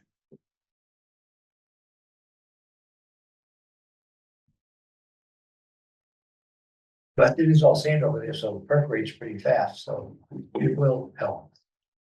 It was okay soil, but in this area, again, it's a lined basin. Yeah, so, right.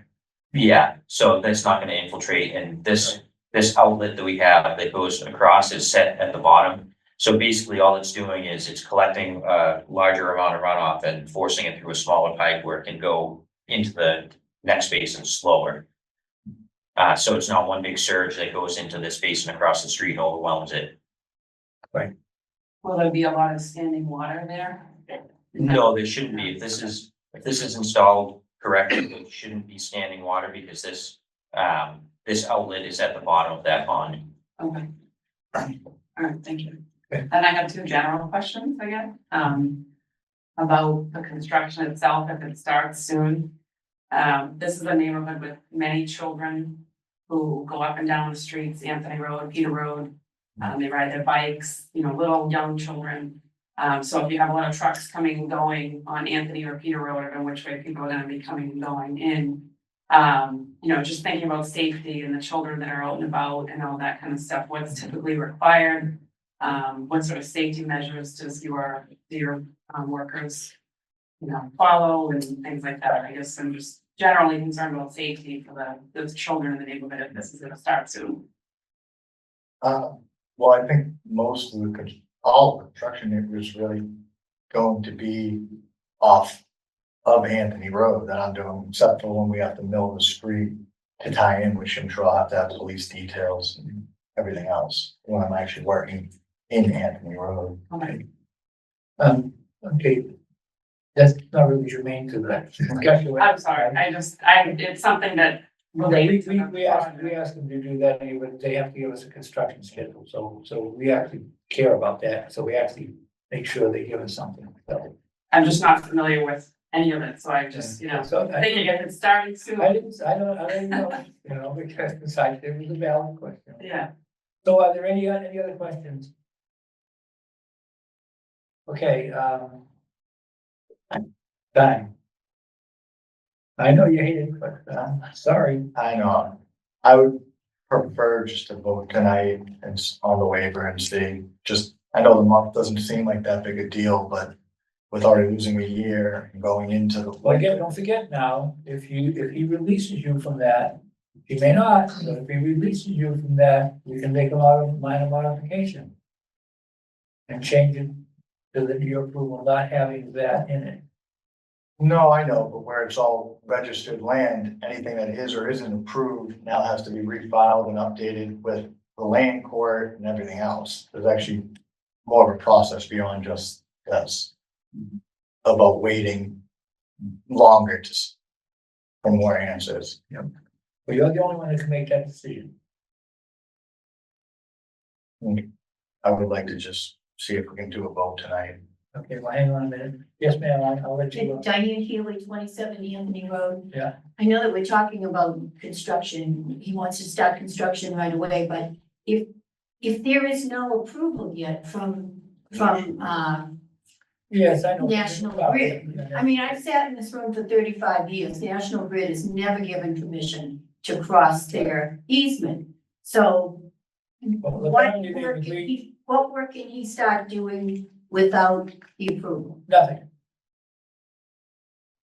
That's absolutely correct, but that's why I was trying to convince him to take the continuance and see if we can work some of those things out, but again, it's his decision, whatever, But whatever. part of the issue with National Grid signing off is they need the appeals to be done and the plan to be found in order to sign off. Yeah. So that's all part of the hiccup there as well. Yeah. They can't really sign off on the old plan that was approved. And then if it changes, then we have to wait longer and. Well, again, that's something that you would have, you would, I mean, the issue that we're talking about really has nothing to do with the construction of the roadways or the infrastructure or anything. It has to do with just the houses. But he put it in, he tied it in, and so we have to. We have another comment from a Zoom attendee. Jeffrey Gannon, a suggestion for the applicant. If it's technically feasible, could a 4-foot-ish strip on permeable surface be set next to the paved road that would allow fire department trucks driving on top of, but not create a severe runoff concern for the neighborhood? So like a gravel or a pervious. Yeah, so I actually did have that thought while we're sitting here discussing it, because we could extend the roadway base to be out, say, to the edge of the sidewalk. And then you'd have road base and just 4 to 6 inches of loam seed over that. Yeah. The only potential issue I see with that is it's a vertical granite curb that we have. That's a little bit harder to drive over. Yeah. Not impossible. And it sure would hold up better than it would. But Might lose a tire on the truck. yeah, exactly. That's the risk that you run with the vertical granite. Yeah. Yeah, and that would also require redrafting of the plan and et cetera, in another meeting, which is what we're trying to avoid at this point. So, I understand that. Yeah, I mean, it would be a detail that we could incorporate, I guess, as a condition if we're gonna go that route, but. Yeah. Again, I don't know that would be something you would talk to Deputy Galvin about and say, how about we do this? And then go for minor modification or just, live with it. I mean, this is the choice. I mean, I understand exactly why you did what you did. I think I explained it clearly. So I don't think, I would make any changes to that, without his approval or without you doing something to gather this approval. So. Vote? Yeah, please. Okay. Well, I have a motion, so. So the motion we have is in the affirmative. Yeah, So you I can know. make it, and then so it's a yes or no. So there are two possible motions. So there's a motion to approve the new plan. There's also a motion to specifically approve the waiver, which is usually what we do for subdivisions. So Yeah. I'll read the main motion first, I guess, rather than the waiver, or do you want me to read the waiver first? I actually wrote the waiver motion because I realized we didn't include it in, Cause I only got one motion here. oh, do you want me to read the waiver Oh, motion? hang on a minute, I just wanna, this is a public hearing, I have to close this before I read the motion. So, so I wanted to make sure there was no other question. And if I see none, then I will close the public hearing. Okay, and now we can, maybe for the vote. Oh, I'm sorry, there's someone, yeah, Joy and Bruce raised hand. Okay, let me just figure out how to unmute them. I'm sorry. He's gonna make the motion, you're gonna say so moved. Well, let's let these folks just make their comment. I just have to unmute them. Okay, I've got a question. I'm sorry. Is this, I'm sorry, Joy or Bruce? Yes, Bruce Reynolds, 27 Mohawk Road in Andover.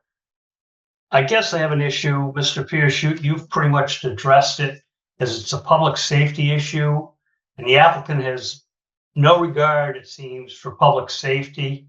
We're not talking homes that are gonna be built, that are gonna be $800,000 homes. So the cost of a sprinkler is minute compared to the public safety that's there. I guess I'm with you, Mr. Pierce, as far as, and the other gentleman, of why we're disregarding something for public safety for a few dollars. That's my comment. Well, thank you, but I've closed, well, thank you for your comment, but I'm sorry we didn't catch up to you before I close the public hearing, but it will go in the record because it's on the recording, so thank you very much. Okay. Danielle, Do you want me to read the waiver motion first? whichever, we're gonna do them both, so. I move that the CPC vote to approve the requested waiver from section 350-24B of the North Reading subdivision regulations to allow the project's roadway to be reduced to 23 feet wide. You say so moved. All I doing? She Bring the motion forward? Yeah. So moved. Okay, thank you. So, second,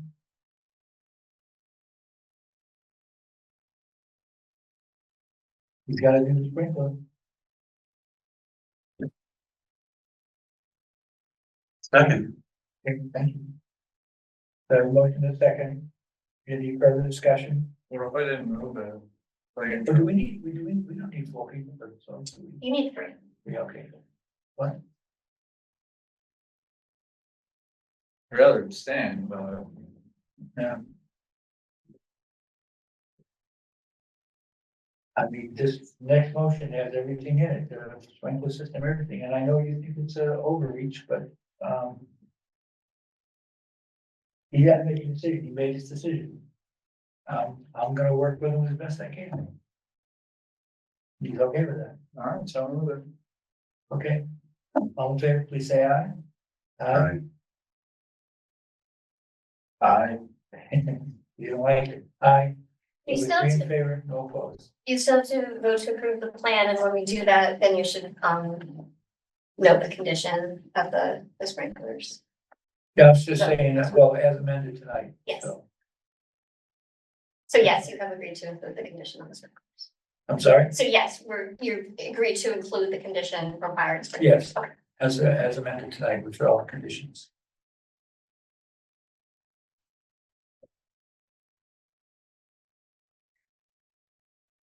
And then do you want me to read the main motion now? Please. Okay.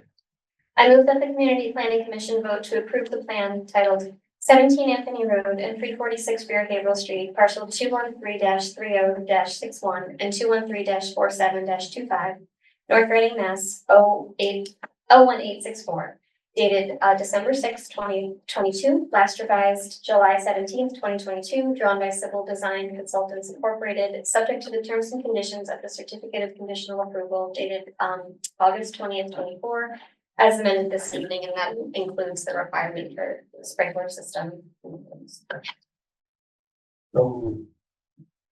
Don't move, thank you, Second. thank you. So all in favor, please say aye. Aye. Aye. You're an aye. No. Do I have to, or to move forward? Or to move forward. Aye. So, there you go. And I, you know, you gotta give Max some credit here, he really didn't wanna do this to you. Well, I appreciate your honesty with it, so. But, this is the only way you get to move forward, and this has been a long slog.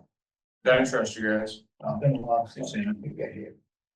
So, and it's, you know, for the record, you could battle with that, but, in my experience, and you're not gonna find much resistance to the sprinkler systems, and you might find people feeling very safe with them in the house, so. I know you don't like them, but, generally they're good. And if you look up the statistics on it, they say a lot of sprinkler systems save lives, so. So there you go, you're all set. Thank you. All right. Thanks.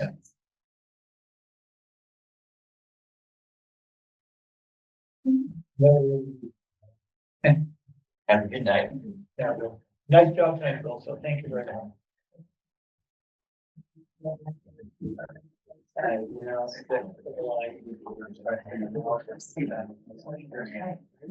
well, you know, it's still really not that anything, but I didn't want to get. No, Thanks so much, guys. I think they didn't take one, yeah, they go.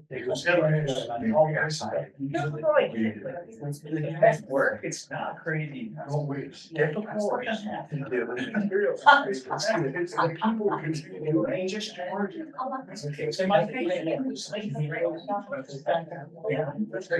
Be able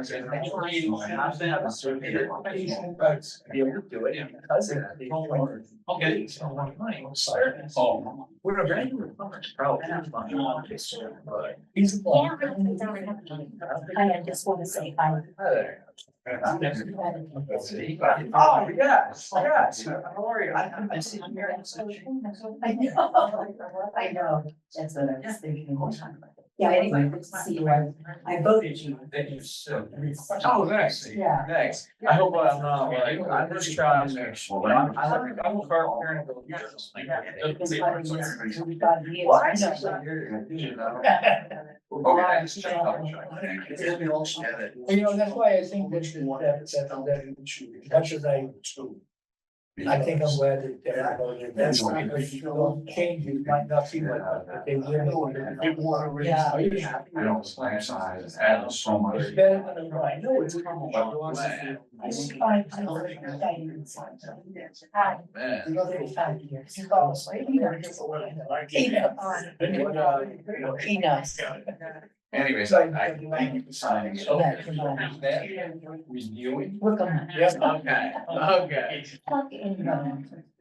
I'll do that. I'll see you at a historical meeting at the Apple Festival. Indeed, I'll be in my minute militia attire. I don't know what I'll be doing. Well, good, well, I'll see you later.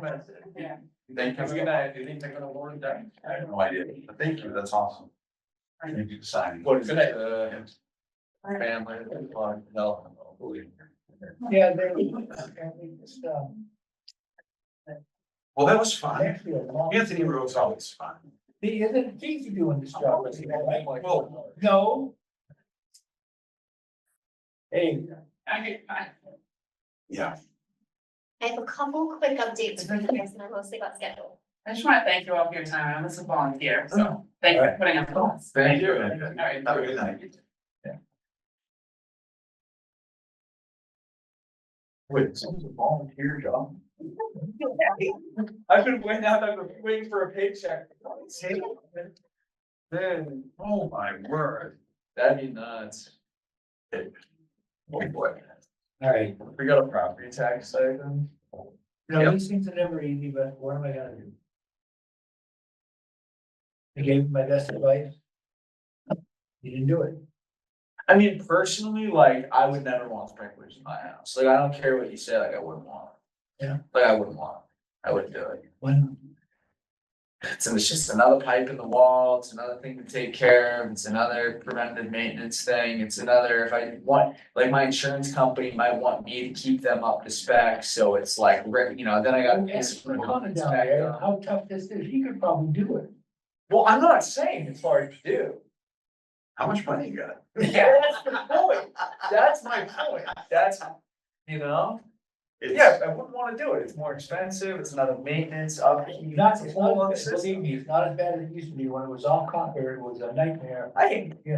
But now it's all. I don't like that. We don't use packs at all, This is a man of quality right all here. copper. Really? Amen, brother. The PFAS and all the stuff that's in our water right now, no way. Yeah, no, the PEX is bad. You absorb a credit card's worth of plastic a month in your body. Why would you want to put plastic pipe? Have you seen too, all the studies for the PEX weren't done with like all the variations of public drinking water and how they got chlorine in them and other things? Well, chloride's a huge right now, But it tons of chloride. interfaces with with PVC material and the PEX. And it causes the leaching. We just opened a portion of our company, not to call it a water guardian division of our company. It's a complete branch of our company. It's becoming that big. Water quality is. Oh, dude, are you putting in the reverse osmosis? Oh, yeah, sure, all that. Yeah, like on the main. Yeah, we're not advertising right now, so what else we got to do tonight? I'm gonna have some business for you. Let me look. It's not about me. Yeah, I'll tell you, yeah, this, you know, it's nice. I will say though, Jeff, Can't it eat. feel good to know there's someone out there that's riding for the copper, man, cause I'm. We're old school. We're a very old school company. Soldering, it's like soldering's not that hard. Like, come on. Piece of cake. And what are the connectors for the? I've never installed PICs, I. Is PEX a short pipe All the repair I do in my house, I do with copper. That's because I know how to sweat it, No plastic pipe. and I don't have the tools to do it all the other things, so I sweat all my copper. Like business? I have a couple quick updates. Okay, I just wanted to, look at a couple things here, so, What? all right, I just want to skim the agenda real quick. I think we're good, go ahead. So on September 9th, the select board is inviting us to attend a joint meeting with them. They would like to discuss the MBTA community's, situation for town meeting and also potentially do joint appointments for the Economic Development Committee, which does not currently have enough members to meet. I don't know if you are available on September 9th, but I wanted to mention it. I can confirm it as the date gets closer. Yeah, Okay, DEC, I think they'll get sworn in over there. so, yeah, we don't even have enough members to meet though. So How we have to many more do they appoint more need? people. I'm sorry. What do you more do they need? So they have a 7-member board, so they need 4 for a quorum, but with some expirations and some changes on who the select board representation is, or no, not change, but just, they have to reappoint every year, so, we just don't have it. Is that still pending and waiting for me to go see the clerk because It's not I would- based on you, it's. Oh, just, so we didn't know when we first sent you over to the clerk, that we didn't do an appointment slip for you, but we've done it now, so they should have Yeah, it. because I went in, they all looked at me like, what are you talking about? I'm like, I don't, Danielle told me to come in here. I have to listen to Danielle, and she told me to come in here. I'm sorry. I didn't realize why you didn't have an appointment slip, because we never did one. Okay, so it's if you have- in waiting for me to go in. Yeah, but even if you did go in, we still don't have enough members to meet, so it's not like you're holding anything up, you're really not. Yeah. But, Okay. yes. Awesome. But sure, when you can, Debbie, you did an appointment slip for Jeff, right, for EDC? Yeah, Yeah. he was supposed to go to the town clerk's office to be sworn. Yeah, so they should have it now. Okay, thank you. I think it'd be cool if they're trying to get super capacitors going, so they got no chemicals in them. They could store 3 times the energy of a battery. How does that work? Oh, is that the Bloomberg blocks? How does the supercapacitor work? Well, you know, what capacitor has layers of film, it captures all the electricity. I know how that works. Huh? Yeah, I understand, but what's super? What makes it super? Its ability to store a huge quantity in a small space. Yeah, but wherever the electrons are getting stored, let that degrade. Danielle, quick Actually question not. while they talk. I mean, Um, put capacity. do we have anything set up with FinCom? 100 years later, it's still work. No, I think eventually. Dave's gonna reach out to Abby. Not always, I mean, you might want to go to Just get bed a lot. far up Yeah. there. You don't know when Dave gets back. He's on vacation, right? He's gone Like this, how Davidson, I threw the battery. For the whole week? As far as I know. Electrolytic. I'm not Okay. sure what day he's back. I'll reach out, Bag, maybe toward the end of the week. Generator. Okay, as long as we get to communicate with them at some level, in a public forum, I think that'd be Okay, great. once you Well, stop. the code, actually, I you asked charge- if, they were invited to charge this them. joint meeting on the ninth, And the ones if, that- no, they're not, And you can have your but license, you know, I'm sure we something, can you set know? something up.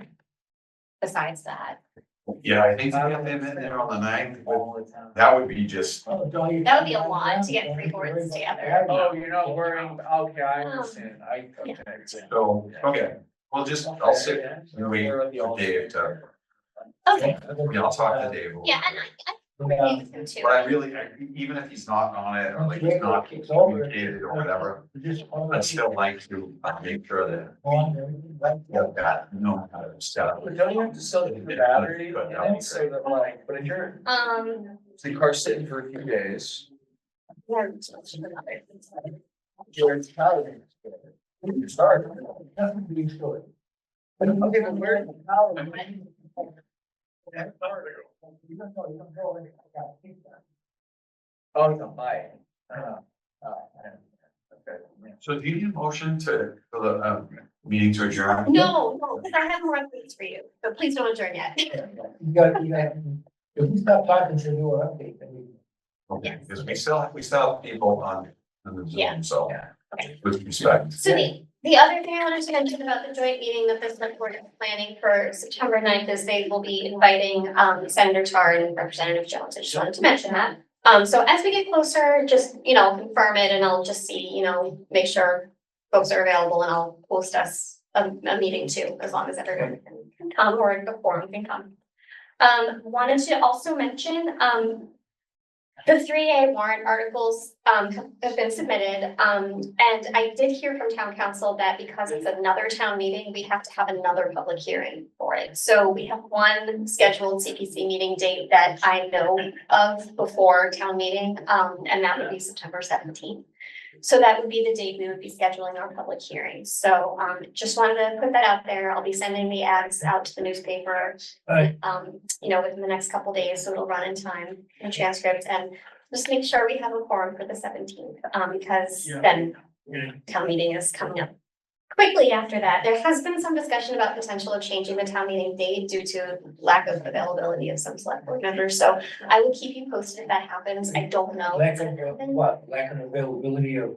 Select board members, We're gonna change all town meeting for that? potentially, I don't know yet. I haven't been told for sure. If one of whether- us could make it, they would change. They don't care about us, We don't care about it, it's right? I'm glad you said it. Are we being recorded? Yes. Yes, you are. And then I just wanted to mention at the select board's meeting last night, they did vote to take the CPC's recommendation to convey the property to Habitat for That's a big win.